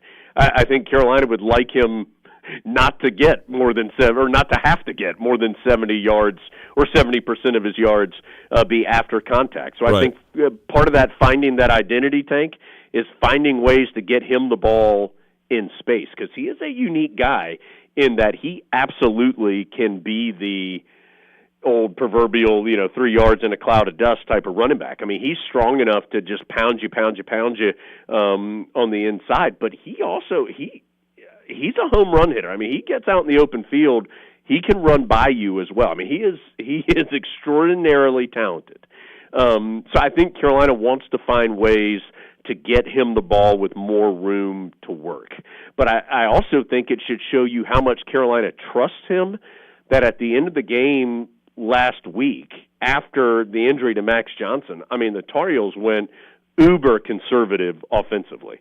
So Minnesota had 8 guys in the box, and Carolina was still just handing off to Omari and Hampton because they trusted him to get 4 yards and to be able to keep those drives moving forward. And so I think he is going to be the centerpiece of what Carolina does as long as he can be, which hopefully for the Tar Heels is all season long. But they have to figure out a way, to not overwork him. He got more carries than any other running back in the country in week 1. In theory, you hope that those carries can be down these next couple of weeks. And Carolina wants to figure out how to get him more open space. And finally, they want to figure out how they can work off of him and diversify what they are doing in the pass game and beyond. So he's an excellent player. I had a chance to talk with him at length earlier this week. Like he's just a tough football player, and he loves playing. He doesn't care how many carries he gets. He doesn't care about interviews. He doesn't care about being on TV. He doesn't care about NIL. He cares about getting the football and getting however many yards is needed for the first down. So he's just an awesome player to have on your team. It's a good thing that he doesn't mind the workload, because we knew he was going to get the workload anyway, but with an injury to the quarterback and a transition to a new quarterback, they're going to probably lean on him more than they normally would have anyway. I am very, very interested to see what a full week of preparation will look like with Connor Harrell under center. Expecting a lot more designed runs, you think? Utilizing that speed that he has? I take a deep... I would say yes and no for two reasons. I mean, one, you have to use his athleticism, right? I mean, that's part of what that's one of his best attributes. Yes. Is his ability to run and to be a threat in the run game. At the same time, you don't want to have Connor Harrell taking 15 shots a game that he doesn't need to take. And so I think you've got to be smart in figuring that part out. And again, that I go back, I know I've said it a couple times, but I really just think that the critical part about this week, next week, the week after that, just these next couple of games, what's the best way to do it? What's the best approach? How do you best tailor this to what you have? And Carolina's fortunate in the sense that their schedule, while no game is a given, their schedule is such that they will be heavy favorites at home these next couple of weeks. And so it allows you that opportunity to learn about yourself, in theory. Yep. And so for Carolina, I think these will be really, really important weeks to figure out the best path forward offensively with Connor Harrell at the helm. All right, so hitting the air at 2:30 on Saturday, correct? Yeah, hopefully, Tank, we don't have a 2-hour pregame like we had last week. We were reading our driver's license by the end of the pregame show last week, but hopefully no weather delays. We'll just have our normal 1-hour Reed's Jewelers pregame show and then get you fired up for kickoff a little bit after 3:30 in Keenan. Excellent. Yeah, they made you work overtime last week. We'll try to. I'm waiting on the overtime pay, Tank. I'm waiting for it to come back on the backside. It's radio, brother. You can keep on waiting for that one. That one ain't never going to come. That sounds like a true veteran right there. You know the deal. Yes, sir. Jones Angell, voice of the North Carolina Tar Heels. Always a pleasure, bud. We'll catch up with you next week. Hopefully talking about another Tar Heel win. Thanks, Tank. Talk to you soon. All right, we got Charlotte at Keenan Memorial Stadium coming up. 2:30 airtime here on ESPN Asheville on Saturday. 3:30 is the kickoff on your home for the Tar Heels. Coming up next, we'll talk with Kent Briggs, guy who's seen a lot in his football career, including all 50 years of E.J. Whitmire Stadium at Western Carolina, celebrating it with the whiteout this weekend. We'll talk to Kent Briggs next. Did you know you can now use your body's own healing properties to revitalize your achy joints and get real lasting pain relief? I'm talking about advanced regenerative medicine at QC Kinetics. If you're tired of arthritic pain in your knees, hips, back, or shoulder, this is something you need to check out. Everybody's talking about regenerative medicine, and the local medical professionals at QC Kinetics are experts in these amazing treatments. People here rave about the results. You can enhance your joints, improve mobility, and get back to doing the stuff you love without pain and without drugs or surgery or downtime. Under the leadership of Medical Director Dr. Mitchell Scheinkup, QC Kinetics is the nation's leader in this exciting breakthrough using cellular therapies. They've got tens of thousands of satisfied patients and the consultation is totally free. So call now. Take action to get lasting joint pain relief with help from QC Kinetics. Call 828-333-9517. 828-333-9517. 828-333-9517.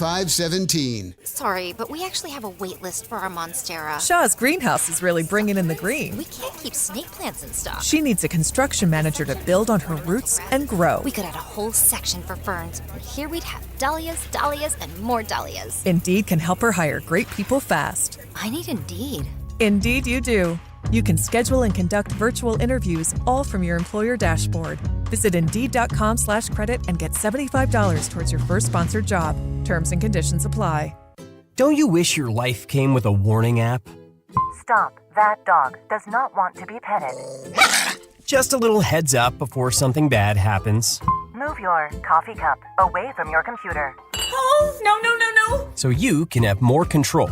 Stop. You're texting your boss by mistake. Uh-oh. Well, life doesn't always give you time to change the outcome, but prediabetes does. With early diagnosis and a few healthy changes like managing your weight, getting active, stopping smoking, and eating healthier, you can stop prediabetes before it leads to type 2 diabetes. It's easy to learn your risk. Take the 1-minute test today at doihaveprediabetes.org. Warning. cap is loose on that catch-up. Ugh. Don't wait. You have the power to change the outcome. Visit doihaveprediabetes.org today. That's doihaveprediabetes.org. Brought to you by the Ad Council and its pre-diabetes awareness partners. This summer, Dale's Pale Ale salutes freedom. Freedom in fabric, or the fabric of freedom. Denim Dale's available for a limited time in the blue jean box. Dale's salutes everyone who works hard, plays hard, and relaxes hard. Life's more than about what you pack in your denim. Though we're packing beer, so we win. Seize the Dales. Unwind in style with a cool breeze up the jorts. Just look for the beer in the blue jean box. If you're looking to buy, sell, or invest in real estate in the mountains, you need to call the agents at Clarissa Sells WNC, brokered by eXp Realty. Check us out online at clarissasellswnc.com. Download our free app on Google Play or the App Store. Type in Asheville Home Search. You'll be able to connect with our team and see all the available homes for sale in our area. For more information, contact us today at 828-774-6343 or clarissasellswnc@gmail.com. The Sportsocracy. What are you people? On dope? We are back at the Sportsocracy on ESPN Asheville. Welcome back into kickoff day of the NFL. Thursday night football tonight. Hope you got your fantasy lineups all set. Don't forget. I have very few Chiefs and Ravens, so it doesn't really matter. I don't think I have a whole lot either. I mean, you only have one share of Lamar Jackson. I have a few shares of Rashee Rice and one of Travis Kelce in the Scott Fish Bowl. Mm-hmm. No Mark Andrews this year? No. Oh. No, I don't. There's too many tight ends. Yeah. I didn't have to do that. All right. Mark Andrews was great when there were three. You have Travis Kelce, George Kittle, Mark Andrews, or you suck at tight end. Yeah. No in between. That's Jeremy, you have your picks of the night coming up for tonight's Thursday night opener. Kansas City Chiefs hosting the Baltimore Ravens in the replay, or the rematch, I guess, of the AFC Championship game last year. Now, this weekend we'll be hitting the road once again, or the Living the Dream tour. We've got Battle for the Belt. You need to get signed up for Battle for the Belt. I just created the group, so whatever email address you used to sign up for PayPal should have just gotten an alert, and you will get an email that follows up later today that has the link. If you're not signed up yet, please do that, because I really, really don't want to be having to load people in at 11 o'clock on Sunday. I know I'm going to. Of course you I'm will. just trying to mitigate how many of you there are. Yes. Now, this is actually a great time to, speaking of Sunday, with our schedule with the Living the Dream tour, we're going to be out and about a lot on Sundays. We will be at a Titan game. We'll be at a Falcon game. We go to a couple Panther games. I'm at a Jet game in Pittsburgh. We got a lot of jet setting, in the words of Ric Flair, limousine riding, jet plane flying. But Except we won't be flying on any planes. I will be. I mean, you will. I will be. You will not. Yeah, I will not be. I'm tired of paying for airline flights to watch you sleep. It's drooling on my shoulder.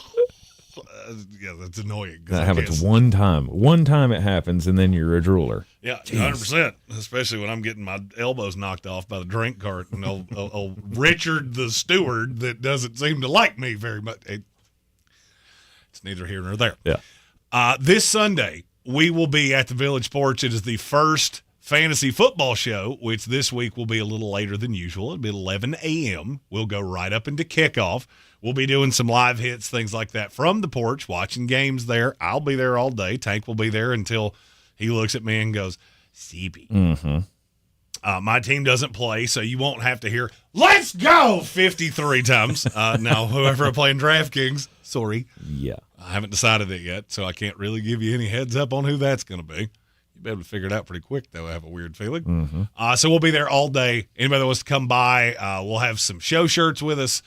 We have new show shirts that will be here in a couple weeks for the Living the Dream tour. Nice. They look like band shirts. They're pretty sweet. I'm a big fan of them. Dig it. Thank you, Mountain Graphics, for all of your help, and the Big Orange Tent with our buddy Robbie Wright. For all your Halloween needs. Bingo. Parking lot of the Asheville Mall. If you're not buying your Halloween costumes there, you're doing it wrong. Yeah. That's all there's to it. Yeah. They've got everything that you would ever want No doubt. and need. No doubt. There are two kinds of ways to do Halloween with Robbie Wright and the Big Orange Tent, and wrong. That's it. Good for you. Yeah, boom.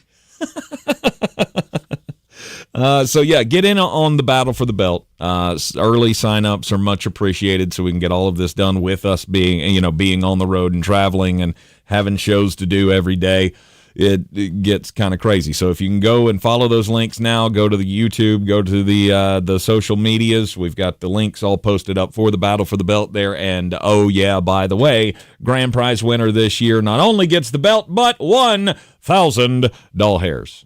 1,000 U.S. doll hairs, which is that's a pretty sweet incentive. Mm-hmm. For a $50 investment, you 20x your money. Yep. And if you win a couple weeks, you get $100 a week for winning a week. So you could end up with $1,200, $1,300, $1,400 just for playing fantasy football. Meanwhile, Living the Dream tour back on the road, going to Charlotte, Tennessee, and NC State with Ingles Supermarkets, Dale's Pale Ale, Parks Ford, Hendersonville for the mobile studio, and, of course, Clarissa sells WNC.com. And Clarissa sells WNC.com, the official sponsor of this here game between NC State and Tennessee, because she has adopted Tennessee as her official college football team. I didn't know. I know she told me that at some point. I completely forgot. No, she actually I knew she was sponsoring games. I didn't realize that the ones she picked were all the ones that Tennessee had in it, which is good because that's where we show up with big tailgates, and Jeremy drinks a lot. Yes. This week, if you watch the social medias, you will see what Jeremy's friends look like, because the tailgate crew from Tennessee is legit outside of the show, IRL, as they say, friends of mine, which means Tank is just going to abstain from beer drinking. Woo. Yeah. You don't want stuff. You don't want it. No, we're not gonna do that. It would hurt your feelings so fast. Big night tonight, Jeremy. It is. Week 1 football is here. We've been waiting for it forever, and a new season means that it's time. Get involved with DraftKings Sportsbook. Whether you're wanting to make touchdown wagers against the line, futures bets, I'll have a few of those later in this here program. DraftKings is the place to do it. Even if you want to just make a wager tonight, Chiefs minus the 3, Ravens plus the 3. You can do them all at DraftKings Sportsbook. And if you're ready to score your own touchdown, this is the place to do it. Score big with DraftKings Sportsbook, the #1 place to bet football. Download the DraftKings Sportsbook app and use code WPEK. That's code WPEK for new customers to get $250 in bonus bets when you bet just $5 and get 1 month of NFL Plus premium on us. Only on DraftKings, the crown is yours. Gambling problem? Call 877-718-5543 or visit morethanagame.nc.gov. 21 plus, North Carolina only. Bonus bets expire 168 hours after issuance. For additional terms and responsible gaming resources, see dkng.co/ftball. NFL Plus premium offer available only to new and former NFL Plus subscribers. Additional NFL Plus premium terms at nfl.com/terms. This is your Exergen Temporal Scanner weather forecast on ESPN Asheville. We're going to continue to see some dry weather here over the next few days. A little chance of rain during the nighttime hours tomorrow night, but that's it. 80 with more sunshine than clouds this afternoon. Tonight, some clouds down to 55. Friday, 80 and mostly sunny. Still that small chance of a shower Friday night. And then Saturday and Sunday, mostly sunny weather returns. High close to 75 both days. Overnight lows in the upper 40s to low 50s. From the Weather Channel, I'm meteorologist Ray Stajic. This report is sponsored by Discover. Time with family, laughs with friends, and cash back. Discover's got you covered on the last one. That's because Discover doubles all the cash back you've earned on your credit card at the end of your first year with Cash Back Match. See terms at discover.com/creditcard. Get ready to win your way to our 2024 iHeartRadio Music Festival. Presented by Capital One. And $1,000. T-Mobile Arena Day here in Las Vegas. September 20th and 21st. Streaming live only on Hulu. Buy tickets now at AXS.com. You have to see this to believe it. Capital One is the proud presenting partner of the 2024 iHeartRadio Music Festival, bringing great products, rewards, and services to its customers. From Coach Kent Briggs coming your way right here in the Sportsocracy Life Guaranteed Life Insurance ad, there's a good chance that you're live. We'll be right back. Well, this may not be of interest to you. Now, I know what you're thinking. Life insurance, I'm going to live forever. Death is what happens to other people. Well, for the sake of argument, let's assume you're wrong and that someday you won't be listening to the radio anymore. I know it's not easy to talk about, so I'll do the talking. If you're 50 plus and alive, or 50 to 75 in New York, you can apply for Gerber Life Guaranteed Life Insurance with guaranteed acceptance regardless of your health. And since this life insurance is guaranteed, you don't have to get a medical exam. In fact, you don't even have to fill out a health questionnaire. For a free quote, call 888-532-5016. Then, when you stop, if you stop listening to the radio, your family can use the insurance money to help cover your final expenses or anything else. Your kids already inherited your ears, allergies, and questionable singing voice. Don't make them inherit your final expense tab too. For a free personalized quote, call 888-532-5016 today. Showtime Sports and Mountain Graphics have teamed up under new ownership by an Asheville native to better serve our community with the finest custom apparel and unique branded items at the best price. Showtime Sports and Mountain Graphics can customize whatever you, your team, business, or local group may need through high-quality screen printing, embroidery, and laser engraving right here in Asheville. Free personal delivery within Buncombe County and a reduced delivery fee anywhere in Western North Carolina. Visit ShowtimeSportsAVL.com and MountainGraphicsAVL.com. Your one-stop custom apparel shops. It's time to kick off the perfect tailgate and take your team to Ingles. Chips and guac made fresh in store every day. The best meat in town packaged fresh every day. And smiling faces giving you their best every day. Let's be real. In the South, football season is our favorite season of the year. There's a lot to smile about, especially with deals like these. Ingles. Low prices, love the savings. Do better, be better every day. That's the Parks Promise. Our mission, to improve lives with every interaction. This is JW, General Manager at Parks Ford Hendersonville. Experience the Parks Promise today at parksfordhendersonville.com. That's parksfordhendersonville.com.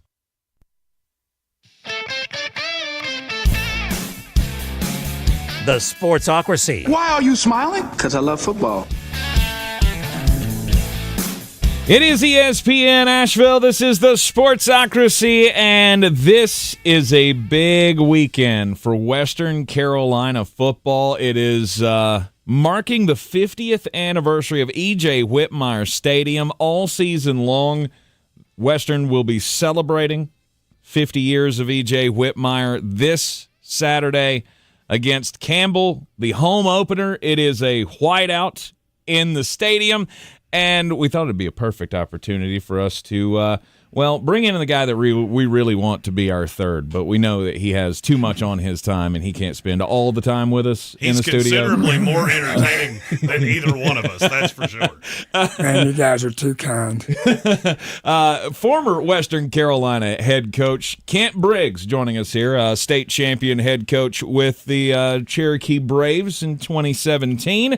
You're going to be hearing a lot more from Kent Briggs on these here airwaves over the following weeks.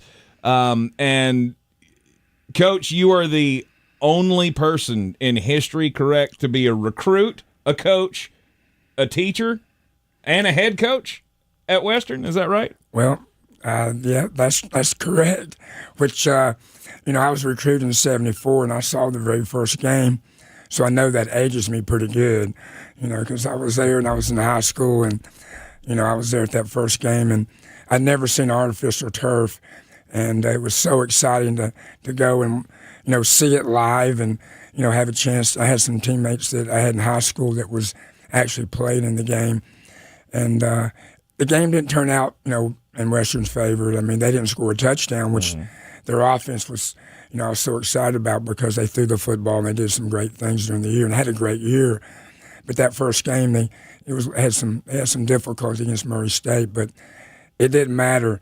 You know, it was like the stadium lights were bright to me because I've been in high school at Reynolds for a long time, and you know the lights were very dim back in the county in those days, and you know seeing bright lights, seeing the AstroTurf, and being a quarterback, knowing that ball's never going to get muddy. Oh man, that was like a dream come true to actually be recruited by him. Right, state of the art in 1974. I mean, I can remember the first time I saw E.J. Whitmire Stadium, just, you know, growing up here in Irwin Hills. You remember how bad our field was at one point. Oh, yeah. I had never seen anything that green before. And, I mean, it really was just like a diamond in the mountains in that time. Oh, no doubt. And, you know, just having the opportunity, you know, obviously to be recruited by them and then being a player, even though I ended up, you know, having an opportunity and being blessed to be an assistant coach under Coach Waters, and then having the opportunity to be the head coach there, those were all big. But just being a player there is big enough. And, you know, the memories that we have, and a lot of guys were coming back to this game. It was almost like a reunion. But, you know, football is a great sport, and a lot of people love it for a lot of different reasons. But, you know, football players, you develop a bond. And during that 50 years, there's a lot of people that are connected, even though they may have not spent much time with each other. You know, the Catamounts, especially football-wise, is a very tight group of people. And so them honoring the 50th anniversary is really special for, you know, so many people. I had the opportunity, as when I was a player, and then definitely when I was an assistant coach, to, you know, be around E.J. Whitmire. You know, he would travel with us to some of the games, and man, what a great person. You know, he had a lot to do. That's the reason the stadium was named after him. But, you know, he was such a down-to-earth person. In fact, you would never know, like, how much money he had, and he was very wealthy and had a lot of influence. But he would wear his overalls and come to practice, and he was just a regular person, you know, the way when you talk to him. And, you know, he made us all feel really good, and, you know, he made us feel special, but the way he treated us as players and coaches. Who was E.J. Whitmire? Like, was he just a booster of the school? Or? I'd have to look at his resume exactly. I know he was, I think he was on the board of trustees. Mm-hmm. Again, don't quote me on that, but I know he was a very influential person. They actually had a lot of to do with the Carter Finley Stadium in Raleigh. Really? He had something to do with that. So, ironically, I got a chance to be in both stadiums and coach there.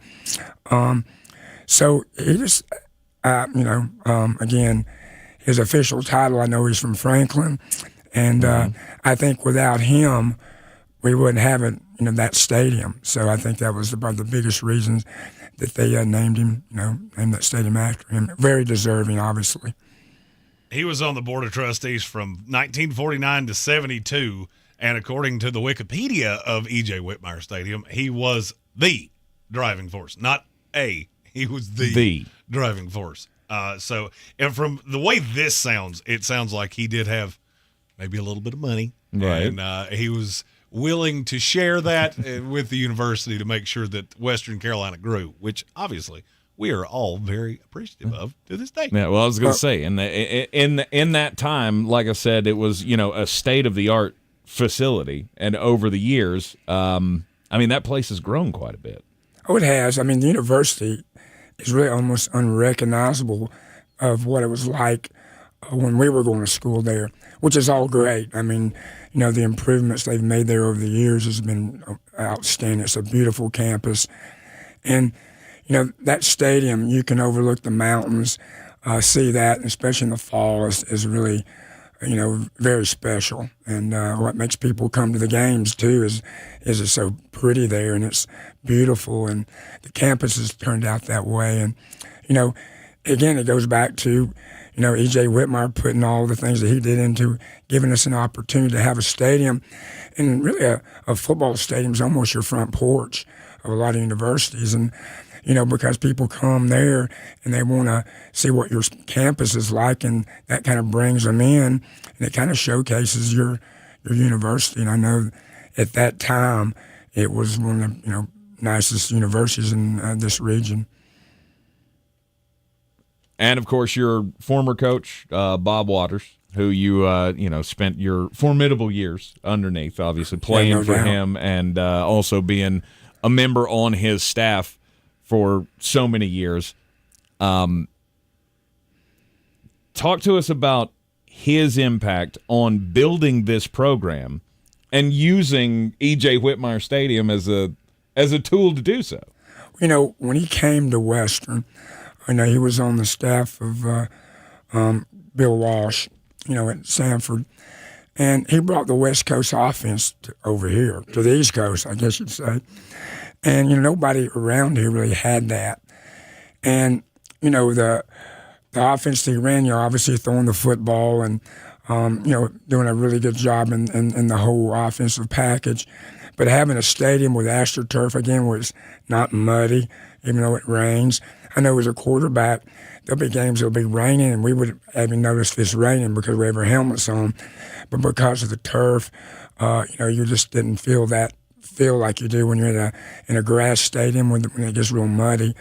But I think all those things that kind of work together with his offense and the way he was as a person, and obviously the way he was as a coach, really set the tone even his first year. He was 9-1 and just kind of set the tone for his career there and set the tone for Western Carolina. And through the years we've led the conference in passing a lot of years during that era. And when you throw the football, people get excited.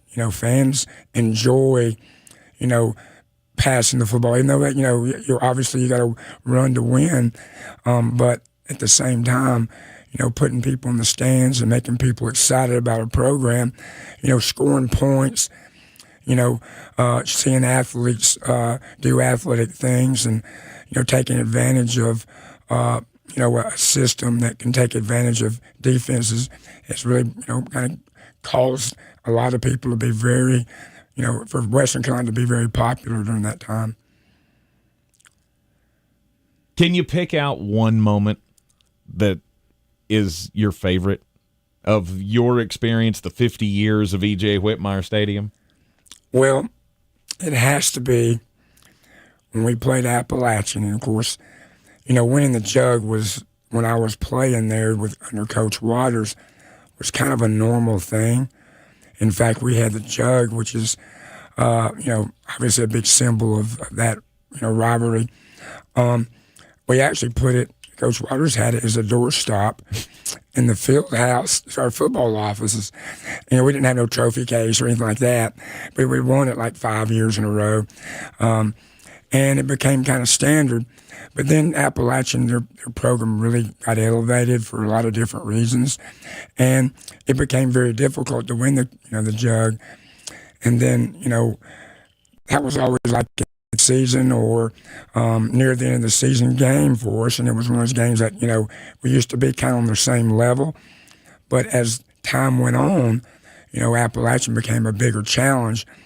And when I was the head coach there, 2004, we're playing them, and it was obviously a big game. Sellout crowd. Our guys were super fired up. The fans were super fired up. But we played one of those back and forth games, and near the end, it looked like we were going to lose. And then kind of a fluke play that Appalachian tried, where we recovered a fumble, we get the ball. A few plays later, we throw a touchdown. We go in the lead. And so the last few seconds of the game, Appalachian had a chance to tie us. We were ahead 3 points. And they drove down the field about the 50 or something like that. But the best moment that of all the time was watching him kick that field goal and miss, and seeing our players on the sidelines sprint across the field, grabbing that Jug. They grabbed it from their AD, and they didn't just, they didn't hand it to him because he was supposed to give it a special ceremony. Right. But they went and actually took it out of his hands. And, of course, Monday morning, we got a little, I guess conference call, from Appalachian. Like you got that. like a reprimand? Yeah, exactly. But I remember seeing our kids run across the field, sprint to get that, and then passing that jug around. And when we just took it, our players took it, and everybody just held it for a little while. And that moment, like I said, when that ball went to the right and it was, a miss, and seeing our fans rush the field and the goalpost coming down will always be in my brain. And it was a really special moment. And seeing those kids, as they carried the trophy around the stadium and on the field and everybody getting a picture with it. And it was again, one of those memorable moments that will always be entrenched in my brain. In fact, at the end of the game, after all the celebrations over with, our AD got the trophy, and he actually let me take it home. And so I took it up to my house, which kind of overlooks the stadium, and I put that jug on my deck and took a picture of it overlooking the stadium. So, that's kind of one of my treasures, too. Right. But again, it was, we've had some great moments at Western, and, we've had ups and downs and different things, but, overall, there never was an experience that we had that wasn't a great memory in some way. And, again, that 50 years, there's a lot of great things that happened at Western, with the football in that stadium. And, just having a chance to see, again, a lot of people that had a lot to do with that and just be with them. And then we've got a lot of, people that are not here anymore. They've passed, and they'll be remembered too. Joe D is one that comes to my mind right now. Just passed. A great player in the J. Whitemeyer Stadium, a great captain. But there's so many players that, has done so much for Western Carolina. So many really great coaches, obviously Coach Waters, but he had a great staff. He had some really good coaches, and during his time. And of course, years past after Coach Waters, there have been some great moments. And again, Saturday's going to be a special day for all of us as Catamounts. Yeah. I'm really glad you prefaced his favorite memory with a Western Carolina memory. Because he was the defensive coordinator that led to the only time a Florida State quarterback has ever singularly thrown 6 interceptions in a game. And I remember that as just a small little child. I had to find a way to sneak that in just slip your pain in there. Yeah, you mentioned that earlier, right before the mics turned on, and I went, hey, it got in my head, and I started remembering that. That was one of his best memories is one of my worst. Oh, yeah, the NC State, that definitely was. I mean, again, this will sound bad maybe, but, the way we all felt was like the Americans beat the Russians, because Florida State was so good. And there were so many years when they got into the ACC, just kicked everybody's butt, kicked ours. And I remember leaving down there or being embarrassed in Carter Finley. Coach Bowden did an unbelievable job, obviously. And just seeing us get to the level that we could actually compete and then get to the level that we can beat them was, really program changing for NC State during that time. There are not many people on this planet that can say they held a Heisman Trophy winner to an 8 of 29 game. I went down the rabbit hole. I'm here. I'm living in it. It's fine. Now he's going to be stress eating and all that. About him, though, he ended up winning the Heisman Trophy a couple of years later. But it was kind of early in his playing career, and they just got through beating somebody really big on TV. And so we're pretty big underdogs. But we were doing things on defense really kind of simple, but we had him confused, and I had some defensive backs that probably could run a 4.7, and their guys were like 4.3 guys and all that kind of stuff. Peter Warwick would be specifically. Yeah. And, we just had him disguised, and he would throw the ball to us, and we'd pick him off, and it was like, I'm going like, holy tamale, man. And then once our guys got momentum, they started believing themselves, and it was on. They didn't have a chance. Yeah. And even though the very first play of the game, they were on the 20-yard line, they throw a post on my defensive back, my corner, an 80-yard touchdown, the very first play. And, man, I remember one of our coaches on the sideline, Joe Pate, and I'm in the box. I have my headsets on, and I'm going like, holy crap, how bad is this going to get? Because they've beat us so many times, so many years. And I remember going, dang, man, what's the rest of the game going to be? And I remember him saying like, Coach, it'll only get better from here. And that was so profound because it actually did. Yeah. And, we went on and, had a great game. So you never know. One play, does set a tone, but it don't mean it's the end. So if you can overcome bad things that happen to you, then great things can happen in the end. Well, this weekend is the whiteout game. It is the home opener for the Western Carolina Catamounts. The 50th anniversary of E.J. Whitmire Stadium will again be celebrated all season long. Interestingly enough, last weekend you were, or last Thursday, I guess, you were in Raleigh for the Western Carolina NC State game, two places that you both coached. What were you feeling when that game was getting later and later and Western's still in this thing against a top 25 FBS school? That's a really good question because I had some really good friends that, kind of took care of me. I was up in the Wendell Murphy box, which is the best box in the whole stadium is sweet. And, I was so proud. I mean, for 3 quarters, we outplayed NC State. And I know after the game, they're going like, what happened to NC State, blah, blah, blah. But I'm watching the game, and we were outplayed them. And it wasn't no fluke. And, I was up in the box. A lot of, everybody knew that, I'd been at State, but they also knew that, I had my connection, and I was a Catamount because I was a player there, and that is my school. Mm-hmm. And they were so complimentary, and I was super proud. And I know NC State in the fourth quarter kind of wore, Western down, which happens in scholarship levels. And, when one team has a lot more scholarships, a lot of times that can happen in the fourth quarter, especially early. And it's 90 degrees on the field. Humidity's even higher. And the challenge is big for Western, but they did a great job. And, I was so proud of Western, and I'm excited for their season. I think they're going to have a great season if they keep doing that. And at the same time, I know you can't have a moral victory. I know I've had a lot of butt kickings after a moral victory. You play somebody you're not supposed to win, and you play them real close, and you go, man, we're there.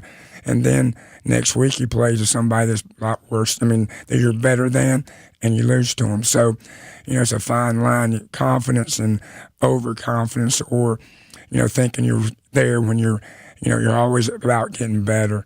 And I know Coach Bell is working hard to make sure it's about getting better. It's not what we accomplished, but we got to get better to play this week. Well, you want to make sure that you do play your best each and every week, and they've got a heck of a quarterback. They've got some good weapons on that team. Come in this week ranked number 17 in the FCS coaches poll, and I'm going to have some interesting battles down the stretch. The SoCon's stacked as it has been for years. Oh, yeah. I mean, I think I've always thought the SoCon is like the Southeastern Conference at a different level. There's always, whoever comes out of this conference as champion is going to be, very competitive in the national level. And, especially through the years when we had Appalachian, Georgia Southern. I mean, Wofford. That was, Wofford. Yeah. Definitely Wofford. And, the football was, a big challenge, but really we all were proud to be in the Southern Conference. And I remember during the 50 years I was there, and that seems like so long, don't it? 50 years. I'm like, dang, I was there in 74. But, just seeing us go from, a Division II school to get in the Southern Conference, which happened a few years after, that I was there as a player, watching us, develop as a program to be at that level and seeing what Coach Waters did and the decisions he made, athletic, because he was the athletic director, which he had a lot of influence on how things could play out and us being the Southern Conference. So he was a very important, key in us being in that conference. All right, again, the whiteout game this Saturday. You can get tickets online at catamountsports.com. You're in the Sportsocracy, and this is ESPN Asheville, 92.9 FM, 880 AM, and 1400. We want to thank Coach Kent Briggs for joining us here in the studio with us. You know what? I appreciate people that do a great job promoting football. I know you do other things in sports, but, I always appreciate people that look at it in a positive way and, you have fun with teams you like, teams you get mad at. But, for a coach, for a player, just like ESPN, I mean, we all love ESPN and we love, game day, when people get people excited about the game that we love.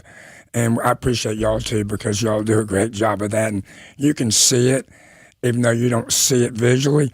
I can hear it in your voices, and that excites me, and I appreciate y'all. Well, thank you, sir. And we will have more from Coach Kent Briggs coming your way right here in the Sportsocracy throughout the season. Just stay tuned for details. We'll be right back. In Asheville. We're going to continue to see some dry weather here over the next few days. A little chance of rain during the nighttime hours tomorrow night, but that's it. 80 with more sunshine than clouds this afternoon. Tonight, some clouds down to 55. Friday, 80 and mostly sunny. Still that small chance of a shower Friday night. And then Saturday and Sunday, mostly sunny weather returns. High close to 75 both days. Overnight lows in the upper 40s to low 50s. From the Weather Channel, I'm meteorologist Ray Stajic. This report is sponsored by Bank of America. Bank of America has powerful digital solutions for local and global businesses, so you can make every move matter. Visit bankofamerica.com/banking for business to learn more. Bank of America, N.A., copyright 2024. Does your home need a new look? Step into a world of flooring possibilities at the Carpet Barn. Plush carpet, sleek hardwood, stylish tile. The Carpet Barn has it all. Whether you want comfort, durability, or that wow factor, you'll find it in their 300,000 square feet of flooring options. Find the perfect floor for your lifestyle and budget. Head to CarpetBarnCarolina.com for your free in-home estimate now. Veteran owned and operated. The Carpet Barn, the one-stop shop for flooring. Cullowhee is the place to be for the Catamount Football home opener on Saturday, September 7th at 1 p.m. as nationally ranked WCU takes on Campbell at Bob Waters Field, E.J. Whitmire Stadium. It's White Out Whitmire as all fans are encouraged to wear white. The first 5,000 fans get a free White Out t-shirt. Advanced ticket sales start at just $16 for adults and $11 for kids. For tickets, visit catamountsports.com or call 800-34-GO-WCU. Proudly sponsored by Ingles Markets and iHeartMedia Asheville. Go Cats! Call Zero Res Carpet and Air Duct Cleaning today and mention ESPN Asheville to get a free hallway cleaned with 3 rooms of carpet for only $129. Book online at ZeroResAsheville.com. From the Ingles Studios, this is ESPN Asheville, WPEK, W225CJ Fairview, WMXF Waynesville, and iHeart radio station. Live from the Ingles studio. I can't wait to play with myself every day. The Sportsocracy. Damn the devil to hell! Let the big dogs eat! Let them on the field! Come get you some of this. Fire them cannons! By golly, put more powder in those things. He couldn't take any more disappointment. Oh my God. The Jets killed him.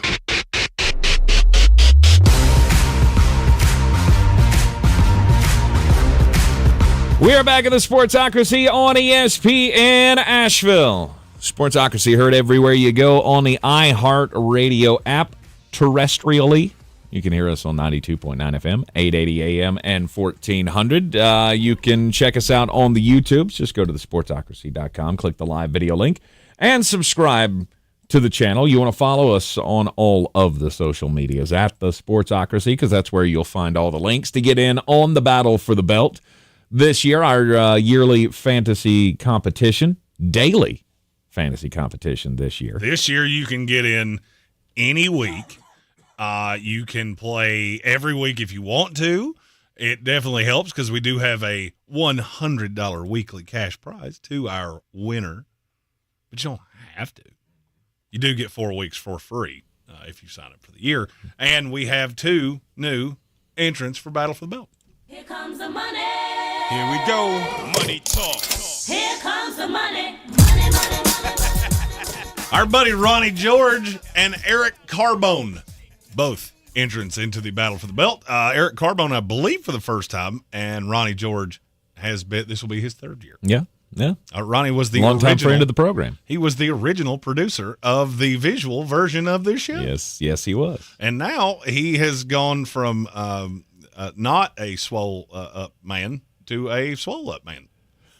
I saw Ron not long ago. Not a swole up man. Ron must work out 6 times a day. At Yes, this point. he does. It is insane. And he will kick your tail. Oh, I mean, no maybe doubt. not yours, but I mean, you might still have him on size. Technique might be a little different. He's been doing like MMA kickboxing classes for like 5 years straight. Yeah, I did that too. The only problem is that he would only have to stay away from me for about 8 seconds before I just, like a wounded bear, just. Okay, can't do any more. Can't chase you anymore, little man. I can't. You're spoiling me. Yeah, for those of you who've been with us a long time, you may remember the story of Jeremy putting a little guy through a table at the social during the Super Bowl. No, I didn't mean to. No, they were happy and they were celebrating and they were doing that back bump thing where you both jump up in the air, and Jeremy jumped up in the air and back bumped Ronnie, and Ronnie went pew, shot across the room. That's hilarious. what happens when you try to full speed collide with a 300-pound man who is housed. That was the first night I had ever met Ronnie, and I went, "Oh God, I just met that guy. Now he's dead." I just met him, and I think I just watched him die. T's and P's. We're answering and asking the biggest questions about each and every NFC team on the program here today. Yes, you want to get in on the battle for the belt. Again, all of the links are up on the social medias and the YouTube stream as well. This Facebook's got a direct link. It's just really easy. You click the Sportsocracy, boop, boop, boop. 3 clicks, you're in. This year's grand prize, not only the belt, but $1,000 cash to the winner. So you want to get in on the contest and do it before the Sunday morning rush, please, because we're going to be on the road. It's going to be difficult to get everybody in week 1. So let's get all those sign-ups in early, please. It's all right. I mean, I've been doing things throughout this whole show.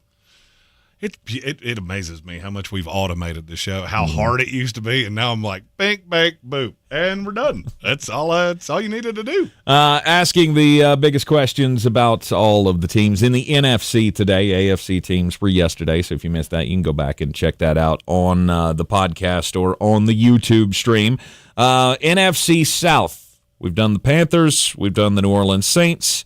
Now it's time to talk about my team, the Tampa Bay Buccaneers. Your biggest question for the Bucs is what? How long was your deal with the devil to keep making the playoffs? And did that run out last year, or is this the last year of that? If I had to take a guess, I would say last year was the last year of that. My biggest problem with this team is you're just doing it again. Like, since Tom Brady left, the mantra has been, let's just keep the band together and it'll be fine.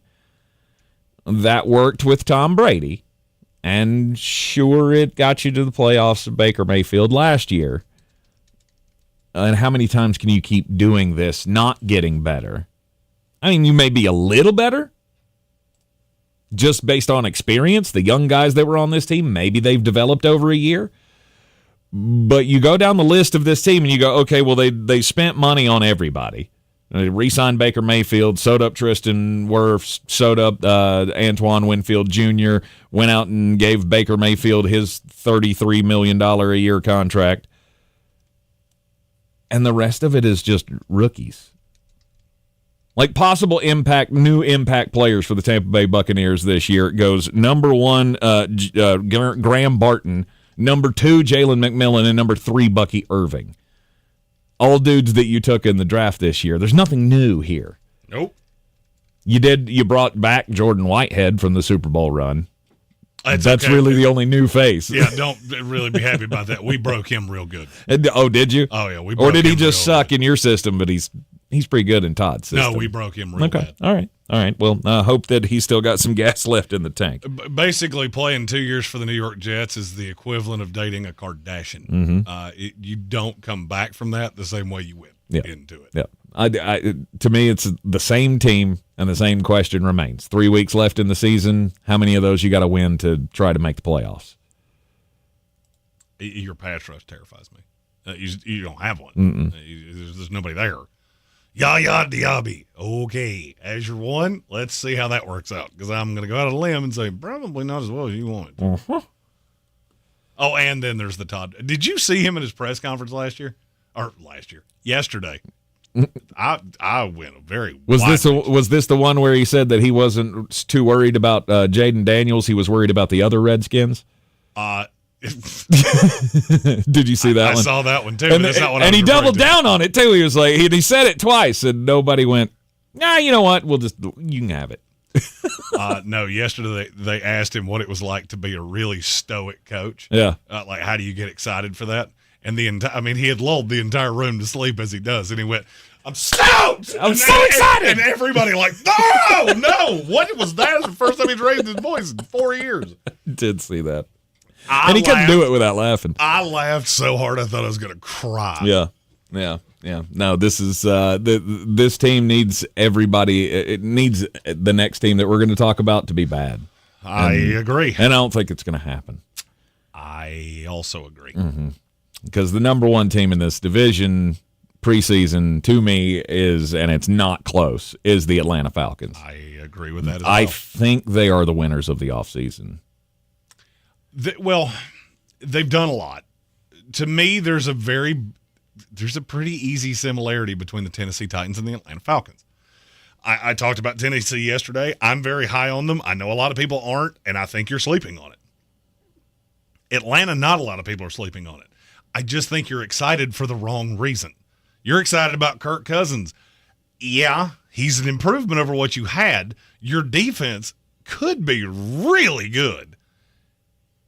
And now you have an offensive, a guy running the offense in Zach Robinson that actually knows how to use the weapons. You should get better. I could be playing quarterback, and this offense should be better than it was because he understands maybe Bijan Robinson should play more than 52%, I think, % of the snaps. That's the way he played last year. Mm-hmm. Still damn near had a 1,000-yard season, didn't he? He did have 1,000 yards. Oh, he did. I think Atlanta walks to this division. Mm-hmm.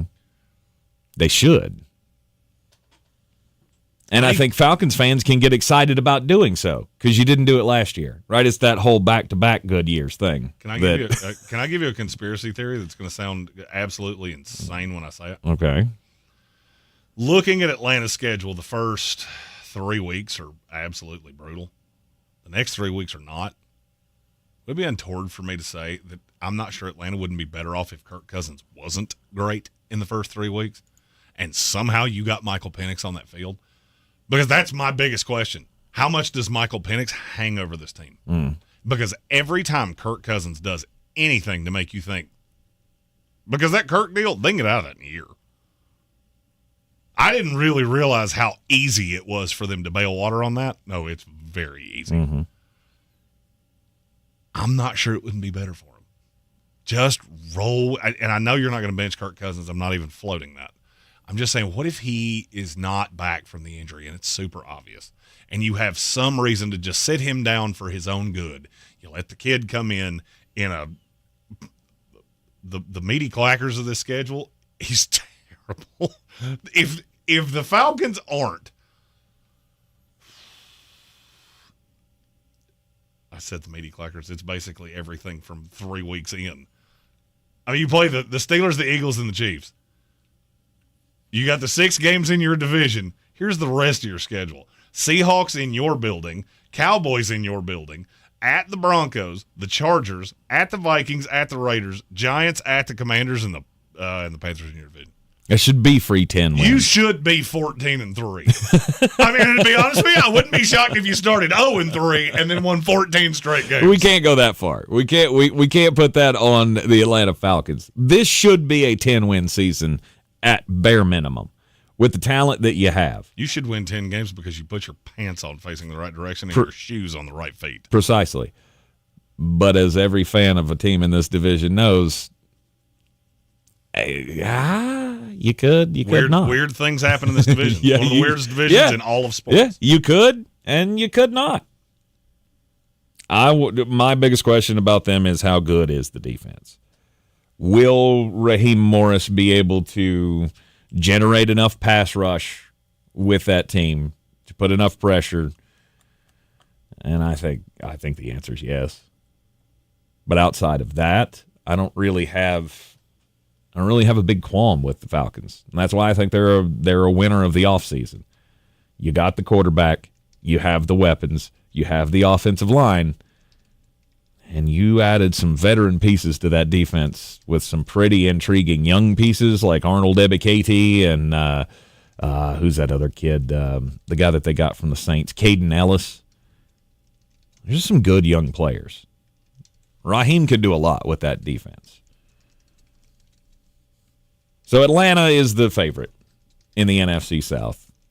And again, I don't think it's even relatively close to the others. It's going to take a monumental falconing of the season for anybody else to win this division, whether it be the Bucs or the Saints. Oh, falconing will be the new Clemsoning if they don't win this division, period. It does line up a lot like Jacksonville did last year. Right? You thought the schedule was so bad that they just couldn't help but be the number one seed. I don't care if you get lost in Deliverance, Alabama, and half your team is running away from Ned Beatty. I don't care. You should still win this division going away. That was so close. He was so close. He was not the one that was doing the attacking, though. That was Joe Biden. Oh, I know. Oh. Wow. No, he was the little kid. I got the whole cast wrong. He was the little kid. You never tell me that. Hell of a banjo picker, though. We do have a super chat that leads into our next team. All right. Yeah. Red, see if he asked if he had missed Arizona. You indeed did not miss Arizona because we haven't done the West yet. And since you super chatted it, we might as well start with Arizona. And away we go. What is your biggest question on the Arizona Cardinals? It's defense. It's not for me. Is your schedule just flat out too evil for this to be a good year? Because that schedule is mean. Now you got to look. They're playing 6 games in the division against teams that are either good or really good. Mm-hmm. That's not awesome for a team that's still really young and in a pretty new system. The 11 games outside the division, they're not much better. Arizona doesn't play back-to-back bad teams all year. Yeah. Not once. Wow. That is a brutal schedule. The Arizona Cardinals and the Tennessee Titans have the 2 toughest schedules I've seen. They start out this Sunday on the road at Buffalo, which is my favorite upset pick of the week. Outside of the division, they play the Lions at home. They go to the Packers. They go to the Dolphins. They have the Jets on here, the Bears on here. Both of those are home games. Go to Seattle. Well, that's a conference game or a division game. Okay, so outside of that, I mean, you got a nice little Vikings, Patriots, Panthers stretch there at the end of the season. Yeah, and you got the Seahawks on both sides of the Vikings and the Rams 49ers. You do. That's evil. If the Arizona Cardinals go 7-10 or 8-9, I genuinely think Jonathan Gannon should get votes for Coach of the Year. Because the job he will have done, and I think the team's vastly improved. Mm-hmm. I love them plus 6.5. Tank and I talked about this before the show. If you had to bet your house on an upset, that's a real upset, not, I'm going to take the Jets. No, a team that people think is bad against a team that people think is good. It was the Arizona Cardinals, and we both, it was instantaneous. Yep. As soon as I asked the question, we both, that's the one. Mm-hmm.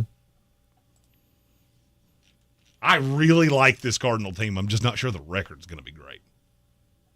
And I hope fans can see that for what it is and walk away and go, no, we're headed down the right path because that schedule can't possibly be that evil next year. Right. I'm not too worried about the offense. I'm not either. It's just the defense. Really can the defense stop anybody? And if you can, and you could be that scrappy team from last year, last 8 weeks of the season where they were playing close with pretty much everybody. I don't think they got blown out of any of their games at the end of the year last year and pulled a couple of surprises. You can still be that team this year, then another high draft pick wouldn't be the worst thing for you next year as you continue to build something there. All right, and then after Arizona, I think there's a gap here. I think there's a market gap going up to the next three teams in the division? Talent-wise or finish-wise? I think both. I don't necessarily agree with talent-wise. Okay. All right. I think there's one that I don't think Arizona's as far off as you do. You're in the Sportsocracy. This is ESPN Asheville. The biggest questions for each and every NFC team will continue after the break. Summit Dental believes that success is defined by the quality of care and not by the number of patients seen.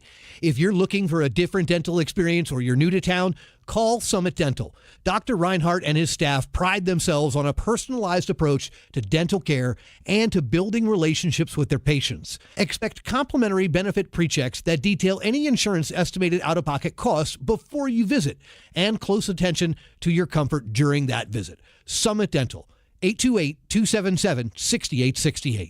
Hey there. Gerber Life would like to talk to you about the importance of guaranteed life insurance for when you... No, thank you. I get it. Nobody likes to think about life insurance because it means having to think about the end of... So I'll make this short and sweet. If you're 50 plus or 50 to 75 in New York, you can apply for Gerber Life Guaranteed Life Insurance with guaranteed acceptance regardless of your health. Guaranteed acceptance means you don't need a medical exam. In fact, you don't even have to fill out a health questionnaire. For a free quote, just visit GerberLifeFamily.com. Then, when that thing you don't want to think about does eventually happen, and you know it will, I'm not listening. your family can use the insurance money to help cover the cost of your final expenses, or anything else.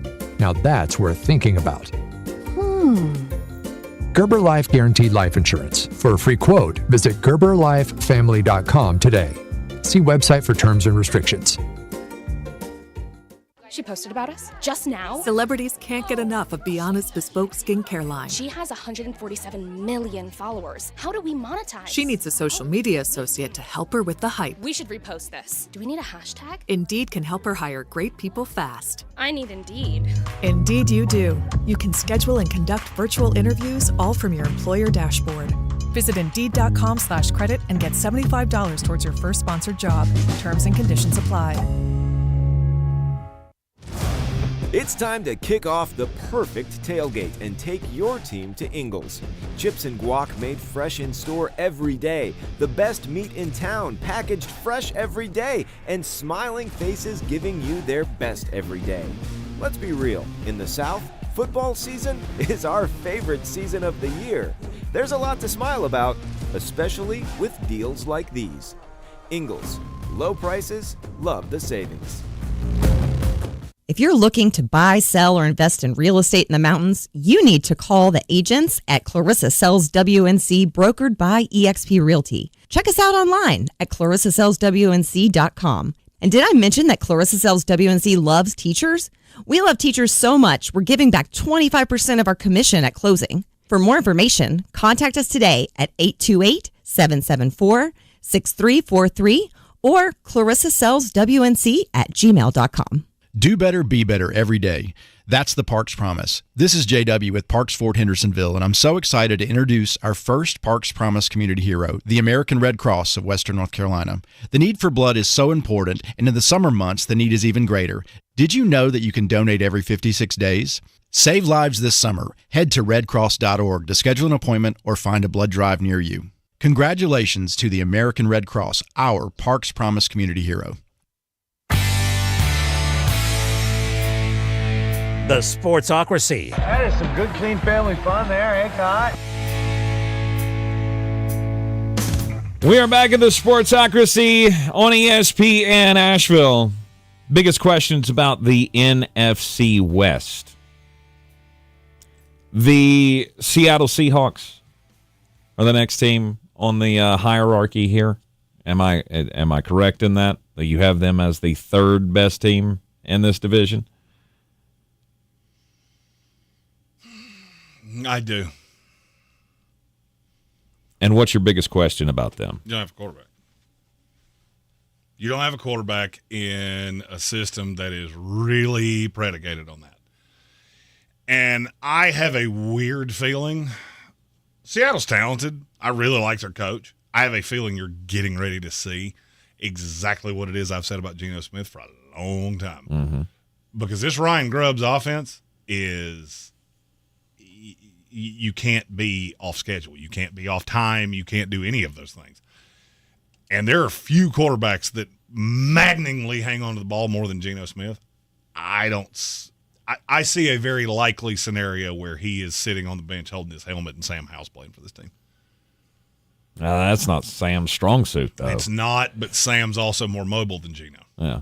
Sam actually can move. Geno can't. Okay. And everybody looks at the fact Michael Penix didn't run. Michael Penix didn't run because his knee had been destroyed twice. Sam Howell doesn't have that problem.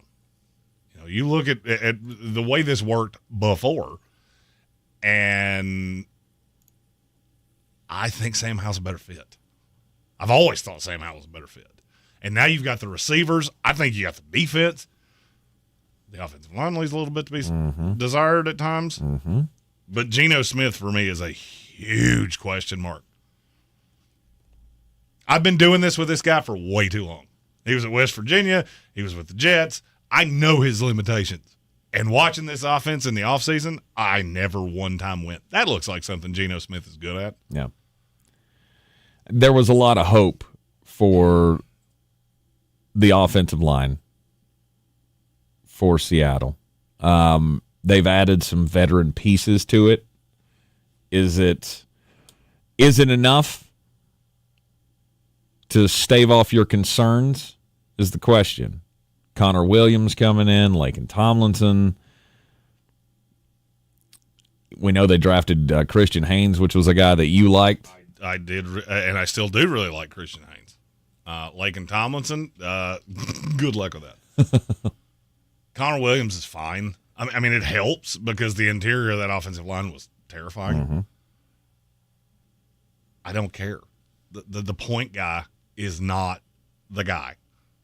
And now that Pete's not here, I don't think this is going to go well. Just look what Pete Carroll was able to do with Russell Wilson.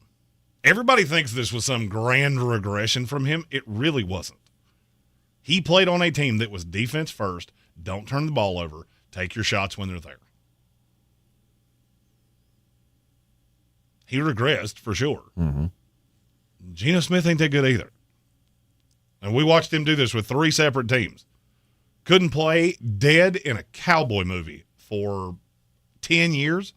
Then all of a sudden he goes to Seattle and, he found the fountain of youth. No, he found a spot that worked. Mike McDonald ain't Pete Carroll. I like the guy a lot. I think he's going to be a really good coach. He ain't Pete Carroll. Mm-hmm. So don't be shocked if the clock strikes midnight and that glass slipper falls off. All right, let's talk about the Los Angeles Rams. Matthew Stafford back for his 74th year in the NFL. I know he's not, but he feels like the oldest quarterback in the league at this point. He has all the weapons to play with. I'm not worried about the offense at all. The only concern really that I have about this team is on the defensive side, and it's basically the question everybody has. How in the hell are you going to move on from Aaron Donald? Jared Verse and Braden Fiske. Is that enough? I think so. Bobby Brown was a good, and Kobe Turner, good additions last year. Mm-hmm. I'm not overly worried about the defense. Okay. I am terrified of. So just in theory, what exactly is your plan if Matthew Stafford were to go down? I mean, you never want to forecast injuries, but you also have to look at the guy, realize he is 36? Something like 36, that. he'll be 37 the week before the Super Bowl. Mm-hmm. He's played 17 games exactly one time. Now, we've only been doing 17 games for 4 years, so that's a little bit of a biased stat. But right. He has missed time. Right. He's been banged up. And you tell me this is Jimmy Garoppolo? Ooh. Do I think it will be Josh McDaniels, Jimmy Garoppolo? No. That's a whole special different breed of animal that I've never seen the likes of before. Right. But I don't feel good about it. You shouldn't. And if Stetson Bennett hits the field, oh, boy. He's a winner. Yeah. I wasn't wrong about it then. I ain't wrong about it now. What? Stetson Bennett is not an NFL quarterback. He's never come close to even kind of looking like one. No, he is not. He threw, 4 or 5 interceptions in a preseason game? Something like that. Stop. Him and Trey Lance.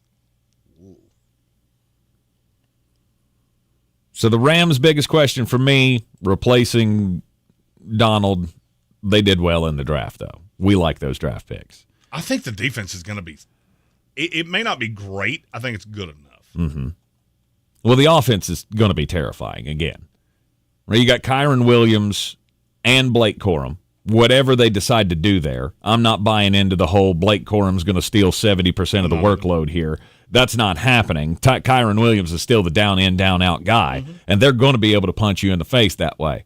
But they're also going to have, a hopefully a healthy Cooper Kupp and Puka Nacua in his second year, and that's kind of terrifying. Now they have a third one. Jordan Whittington, you mark my words, by the end of this year, we're going to be going, how does he keep doing that? Oh, he's the thing now. Okay. Just remember I said it. Okay. Jordan Whittington. When they figure out DeMarcus Robinson and Tutu Atwell are both bad at football. Obviously, the Tyler Higbee injury hurts. But Hunter Long season, hey, baby! Nah, stop. Colby Parkinson's fine. Well, they'll figure out Colby Parkinson's bad, too. In all honesty, it should be Davis Allen. It's just not going to be, and I don't know why. He can't block. And? Colby Parkinson can? I don't know. That's news to him and me. All right, and then the San Francisco 49ers. Can you deal with all of the pieces that left? Mm-hmm. Can you deal with the at what point does the bleeding catch up to you? This is simple capitalism. If the money going out is not equal to the money coming in, if it's greater than that, eventually you're going to go broke. Yes. Eventually there's a deficit. San Francisco has done this now for a really long time because what's coming in is not any good. I mean, name me the last player that they added, and I know you're going to say Brock Purdy. That was hitting $1 million on a dollar scratcher. Yep. Christian McCaffrey, you paid a tremendous price. Who was the last player that you thought they got a deal on? I'll give you a hint. You probably don't have to look at anything that starts with a 202. I think we're in the 2010s. Right. And eventually you go bankrupt doing that. I saw somebody earlier say that they thought the 49ers were going to smoke the Jets week one. I'll take that bet for anything you want. Because I'll be honest with you, I'm in the exact opposite boat. Mm-hmm. I think the Jets go into San Francisco and whip your hindquarters. Really? Dominating both sides of the ball? Brock Purdy's going to pick apart the best defense in the NFL. No. Good luck with that. No. Oh, and you think you're going to run? Okay. All right. You got 4 guys that start on that line. 3 of them are run stuffers. Mm-hmm. Now, the opposite side, you want to run at Will McDonald? Okay. Probably have some success there. I don't know that I think you guys bottle up, Christian. I mean, obviously, we'll talk more about this game coming up tomorrow on the previews, but I'm not sure you guys bottle up Christian McCaffrey, but there's no chance that this is a blowout in my mind. I don't. On either side. Oh, I easily could see the Jets going in there punching you directly in the face. Mm-hmm. You gave Robert Saleh 3 weeks to conspire a defense for Brock Purdy, Brandon Ayuk, who's been there for about 15 minutes, Deebo Samuel, who lives hurt. Oh, and your left tackle's been gone for an entire offseason until about an hour ago. But does that all really matter? Because nothing changed. Yes, it's going to be hot as blazes in California. I wasn't thinking about that at night and muggy. You mark my words, you're going to see Trent Williams go down holding some form of muscle because if you've been that far out of, I don't care how much you work out yourself. If you're not running reps in and out, and this is a nightmare. This is the worst environment you could possibly play in because you are going to start cramping up. I don't care who you are. Yeah. You tell me you weigh 330 pounds, it just increases the chances that that's going to happen. And who knows what happens when Trent Williams has to go off the field for a couple of plays and Jalen Moore has to come in and try to block Jermaine Johnson. This is probably a great time. I don't ever break stories. Hit the button. All right. Who's going to break the news?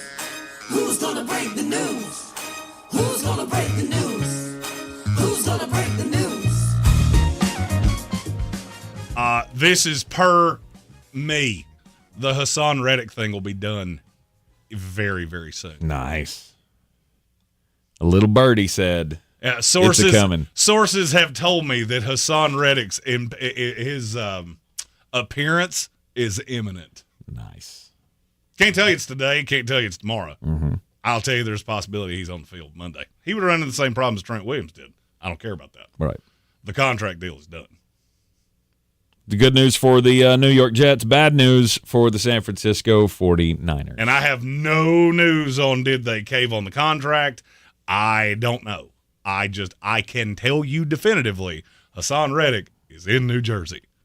I've seen it with my own two eyes. That leaves but one division left for us to cover in the NFC. Biggest questions about the NFC East coming up after the break here on ESPN Asheville, 92.9 FM, 880 AM, and 1400.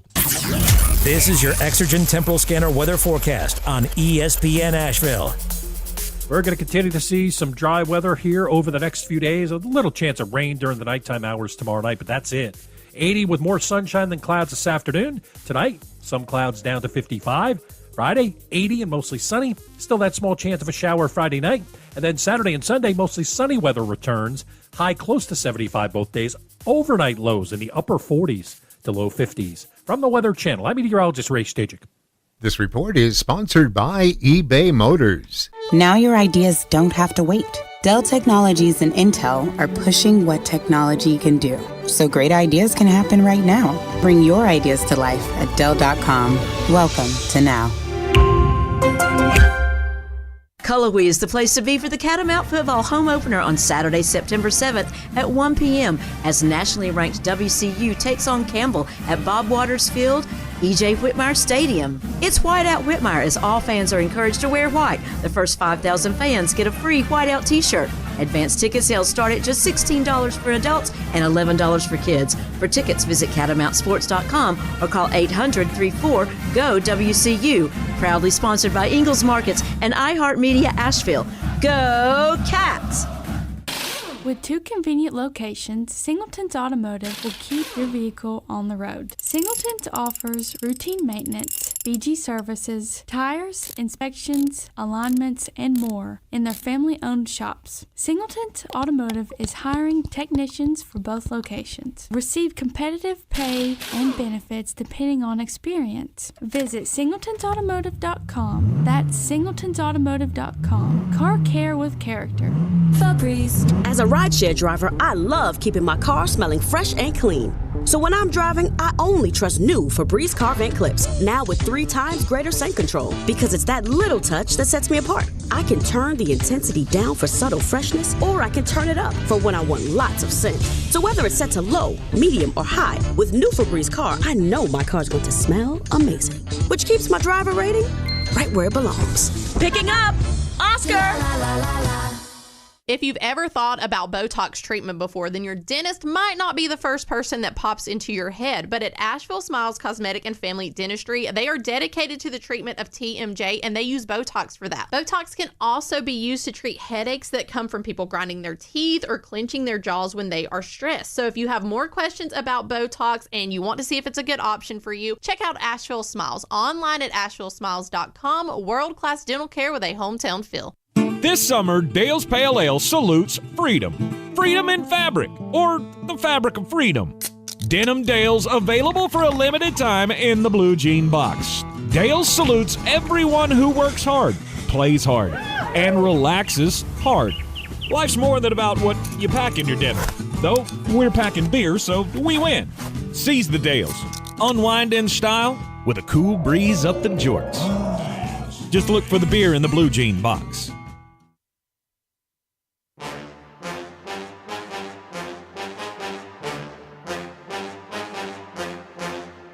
The Sportsocracy. Let's open up the whole can of kick-ass and kill them all. Let the paramedics sort them out.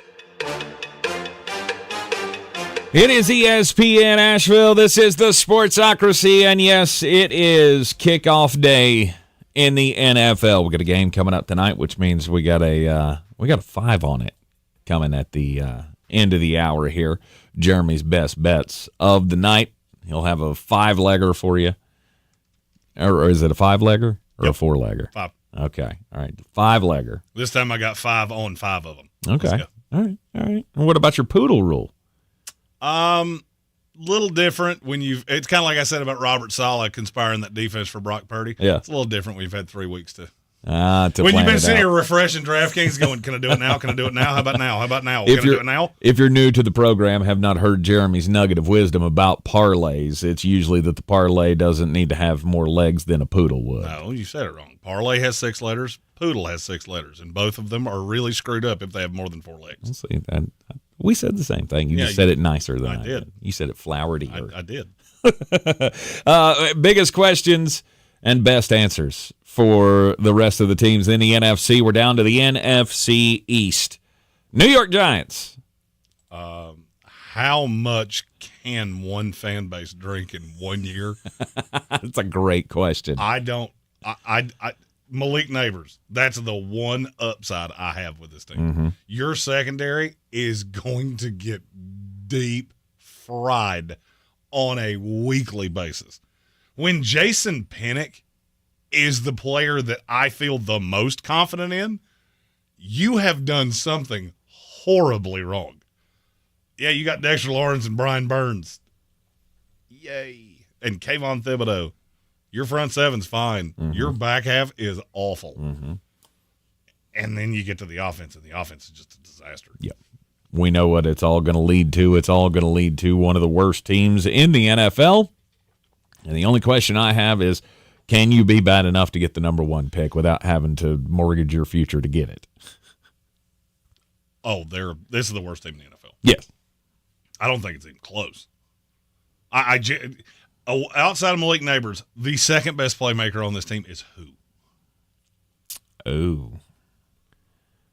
Devin Singletary? Okay, Devin Singletary, who had one nice little run with the Texans, and other than that has been the definition of mediocre running back, and that was playing for the Bills. Mm-hmm. But that's where you're at. You're bad. Mm-hmm. Mm-hmm. Everybody be fired at the end of the season. They'll have the number 1 pick, and we'll start this all over again for the Mara family. Yeah, but Brian Daboll's another one of those that you got to be careful when a guy does something that's so outlier. I mean, he'd been coaching the NFL for 10 or 15 years. Mix that with the time at Alabama. Mm-hmm. And he never looked like a head coach to me. He was with the Jets for a long time. I never thought, oh, yeah, that's a future head coach. Then he gets Josh Allen, and we all think he's just fantastic, and they go to the playoffs and get just tortured. Outside of that 1 year, he's never done anything that made me feel like he was a great coach. No.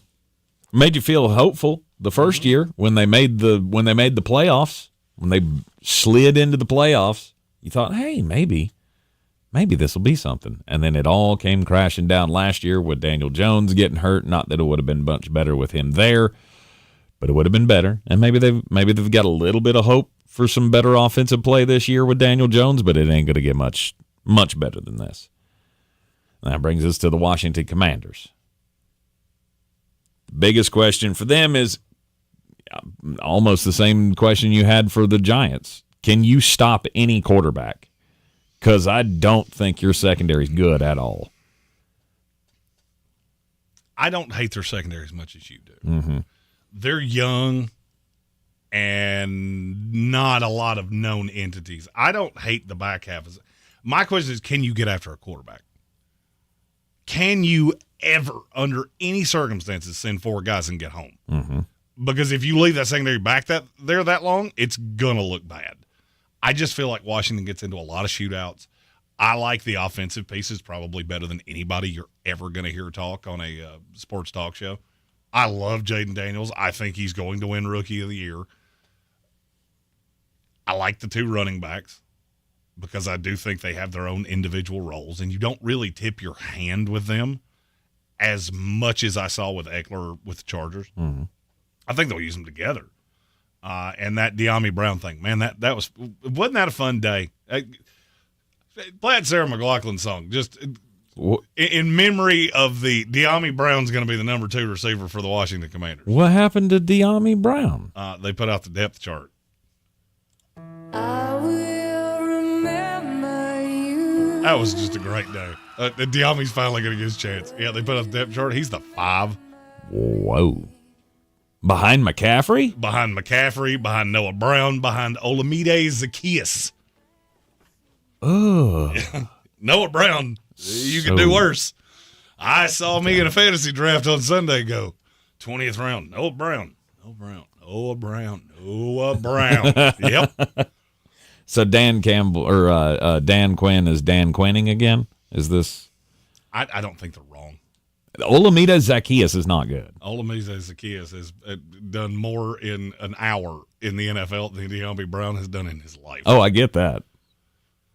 De'Ami's one of those guys, and I like him. I do. I think he has a merit. He's got a rapport with Jaden Daniels.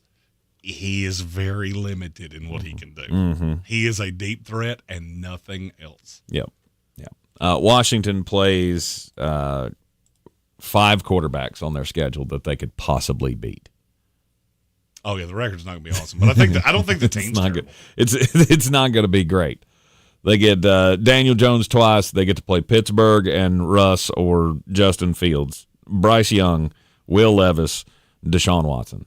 Those are the only quarterbacks on that schedule that I look at and go, yeah, that defense could probably beat them at some point. The defense. The rest of it, the defense is a year away. You better hope Jaden Daniels can put up 35 a game. If you're a Washington Commander fan, you should really, really intently watch NC State, Tennessee, and find a guy named James Pierce, because I have a weird feeling he's going to be playing for you this time next year. All right, Dallas Cowboys.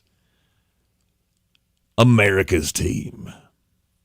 Can you score with anybody not named CeeDee Lamb or Jake Ferguson?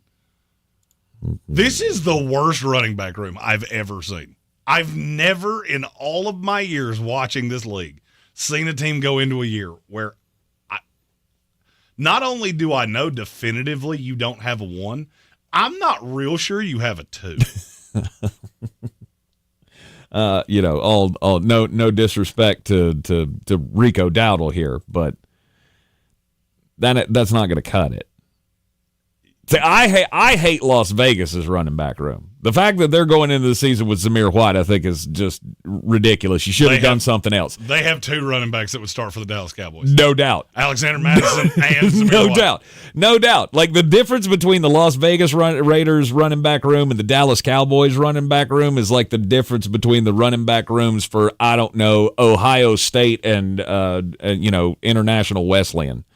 That was a deep grab. It was. Don't like it at all. Dallas is in trouble because your stars are fine.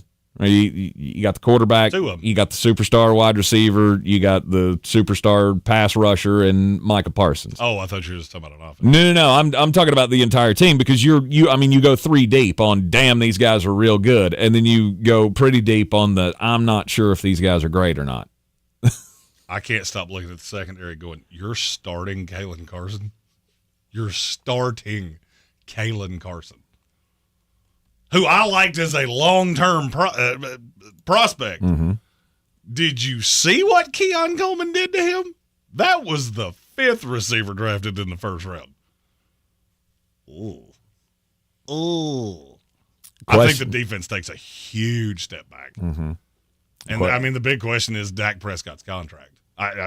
It's what I wrote down. The drama was the next question. First I wrote down, how many games can you keep everything together, and then that leads into the drama, because at some point this drama could get insane. CeeDee Lamb's got his, but you still got to pay Dak and you still got to pay Micah, and it's just only going to get worse. And the entire coaching staff is on 1-year deals. It's one or done. You get it done in this 1 year, or you are gone. So much drama with the Cowboys, kind of hard being old Dacky P. I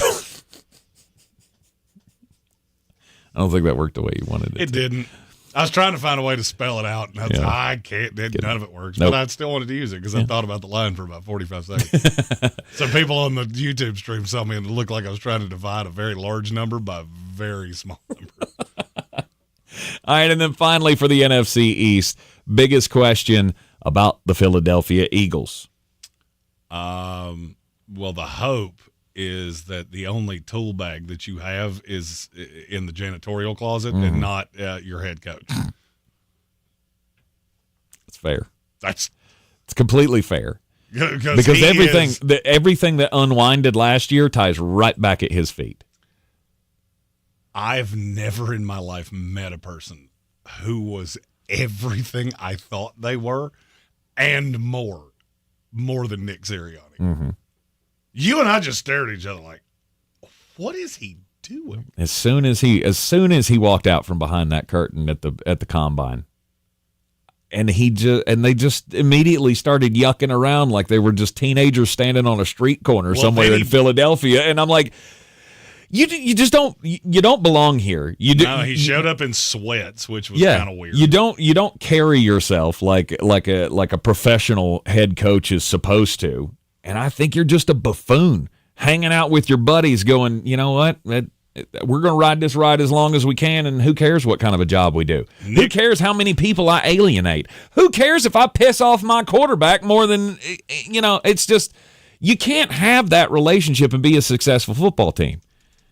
You can't have the coach horning in on everything the offensive coordinator wants to do and just completely ruining the game plan, as were all the stories from what went down last year with him and Jalen and Brian Johnson. I watch the league every year before football season, and I will never again call Nick Sirianni anything other than Frank the Body Gibbiotti, because that's exactly who he is. That's exactly who he reminds me of. Can you avoid Howie Roseman is giving you this beautifully crafted plane, and all you have to do is get it off the ground, let it fly, put it on autopilot.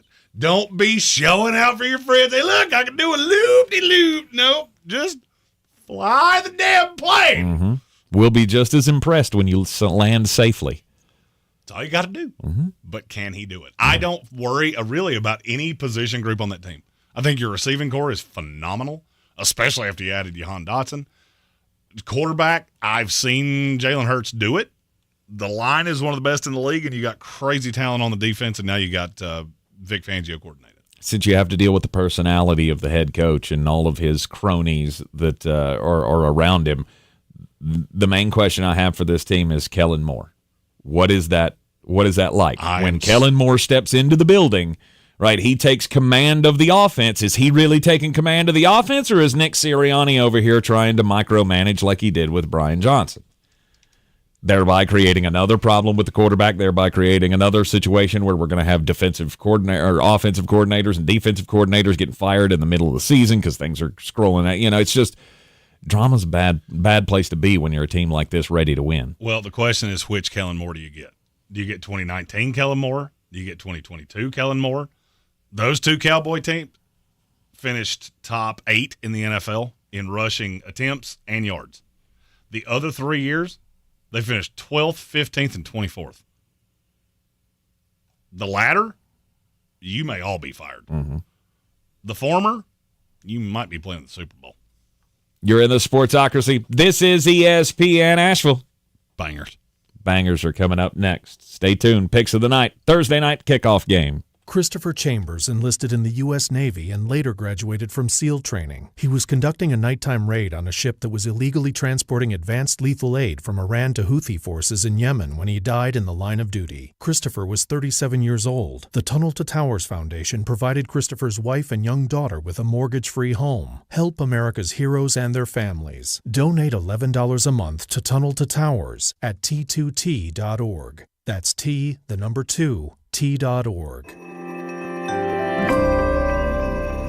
Are you worried about the state of the economy? Concerned about market crashes and rising inflation wiping out your savings? At Noble Gold Investments, we understand your fears and have a solution. Call us today at 1-888-403-1050. Imagine safeguarding you and your family with a tangible asset that has stood the test of time. Gold. With Noble Gold Investments, you can diversify your portfolio and protect your wealth from economic turmoil. Our team will guide you through the process process ensuring you make informed decisions that best suit your needs. Call Noble Gold Investments today at 1-888-403-1050. That's 1-888-403-1050. The future is uncertain. Take control now. Call 1-888-403-1050. Past performance may not be indicative of future results. Investing in precious metals, including gold, involves risks. Consult with your tax attorney or financial professional before making an investment decision. This football season, whether you're on the field chasing victory or cheering from the stands, Western Carolina orthopedic specialists are here to keep you in the game. From sports injuries to routine care, our team of experts delivers top-notch orthopedic and sports medicine care so you can stay strong all season long. Play hard. We've got your back. Western Carolina orthopedic specialists. Visit us online or call 828-452-4131. That's 828-452-4131. Showtime Sports and Mountain Graphics have teamed up under new ownership by an Asheville native to better serve our community with the finest custom apparel and unique branded items at the best price. Showtime Sports and Mountain Graphics can customize whatever you, your team, business, or local group may need through high-quality screen printing, embroidery, and laser engraving right here in Asheville. Free personal delivery within Buncombe County and a reduced delivery fee anywhere in Western North Carolina. Visit ShowtimeSportsAVL.com and MountainGraphicsAVL.com. Your one-stop custom apparel shops. Cullowhee is the place to be for the Catamount football home opener on Saturday, September 7th at 1 p.m. as nationally ranked WCU takes on Campbell at Bob Waters Field, E.J. Whitmire Stadium. It's White Out Whitmire as all fans are encouraged to wear white. The first 5,000 fans get a free White Out t-shirt. Advanced ticket sales start at just $16 for adults and $11 for kids. For tickets, visit catamounts.sports.com or call 800-34-GO-WCU. Can you blow me where the Pampers Proudly sponsored is? by Ingalls Markets and iHeartMedia Asheville. Go Cats! If you're looking to buy, sell, or invest in real estate in the mountains, you need to call the agents at Clarissa Sells WNC, brokered by eXp Realty. Check us out online at clarissasellswnc.com. Download our free app on Google Play or the App Store. Type in Asheville Home Search. You'll be able to connect with our team and see all the available homes for sale in our area. For more information, contact us today at 828-774-6343 or clarissasellswnc@gmail.com.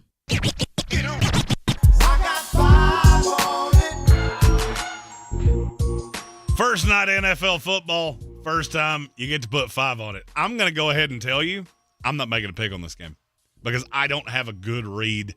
I can't tell you to do it. I do have a pretty good idea how this game's going to go, though. So I'm going anytime touchdown scorer, Derrick Henry and Isaiah Pacheco. I'm going over the 47. I feel like both of these defenses are slightly overrated in Vegas because 47 feels low.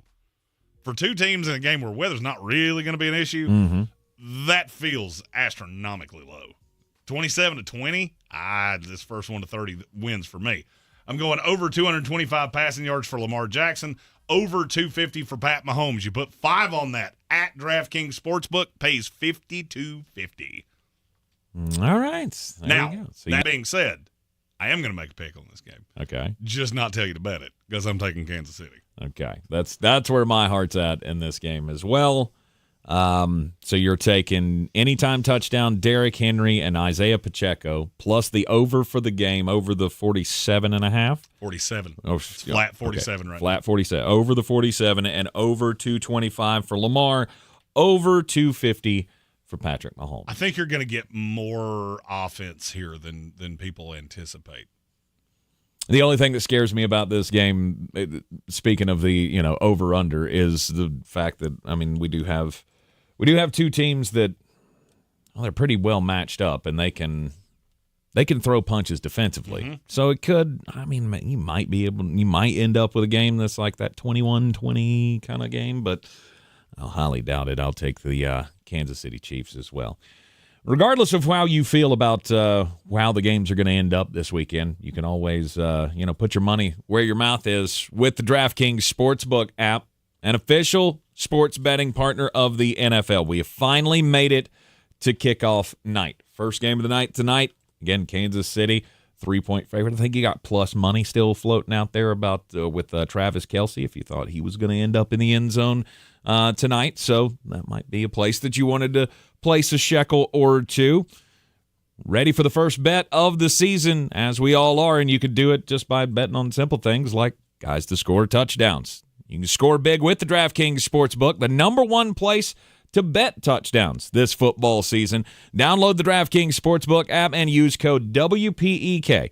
That's code WPEK for new customers to get $250 in bonus bets when you bet just $5 and get 1 month of NFL Plus Premium on DraftKings. Only on the DraftKings Sportsbook app. The crown is yours. Gambling problem? Call 877-718-5543 or visit morethanagame.nc.gov.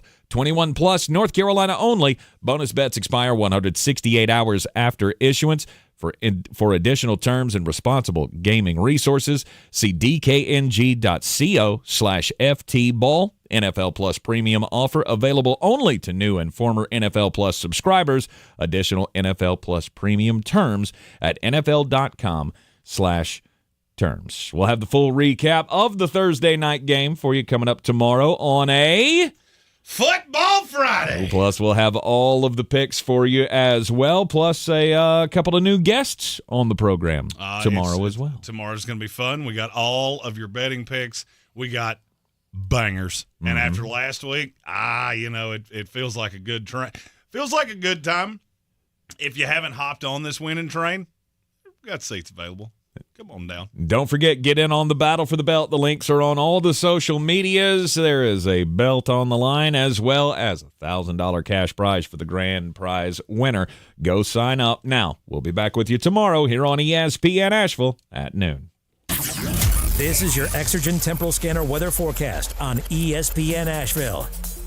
We're going to continue to see some dry weather here over the next few days. A little chance of rain during the nighttime hours tomorrow night, but that's it. 80 with more sunshine than clouds this afternoon. Tonight, some clouds down to 55. Friday, 80 and mostly sunny. Still that small chance of a shower Friday night. And then Saturday and Sunday, mostly sunny weather returns. High close to 75 both days. Overnight lows in the upper 40s to low 50s. From the Weather Channel, I'm meteorologist Ray Stajic. This report is sponsored by Dell Technologies. Now your ideas don't have to wait. Dell Technologies and Intel are pushing what technology can do, so great ideas can happen right now. Bring your ideas to life at Dell.com. Welcome to now. Did you know you can now use your body's own healing properties to revitalize your achy joints and get real lasting pain relief? I'm talking about advanced regenerative medicine at QC Kinetics. If you're tired of arthritic pain in your knees, hips, back, or shoulder, this is something you need to check out. Everybody's talking about regenerative medicine, and the local medical professionals at QC Kinetics are experts in these amazing treatments. People here rave about the results. You can enhance your joints, improve mobility, and get back to doing the stuff you love without pain and without drugs or surgery or downtime. Under the leadership of Medical Director Dr. Mitchell Scheinkup, QC Kinetics is the nation's leader in this exciting breakthrough using cellular therapies. They've got tens of thousands of satisfied patients and the consultation is totally free. So call now. Take action to get lasting joint pain relief with help from QC Kinetics. Call 828-333-9517. 828-333-9517. 828-333-9517. From the Ingalls Studios, this is ESPN Asheville, WPEK, W225CJ Fairview, WMXF Waynesville, and iHeart.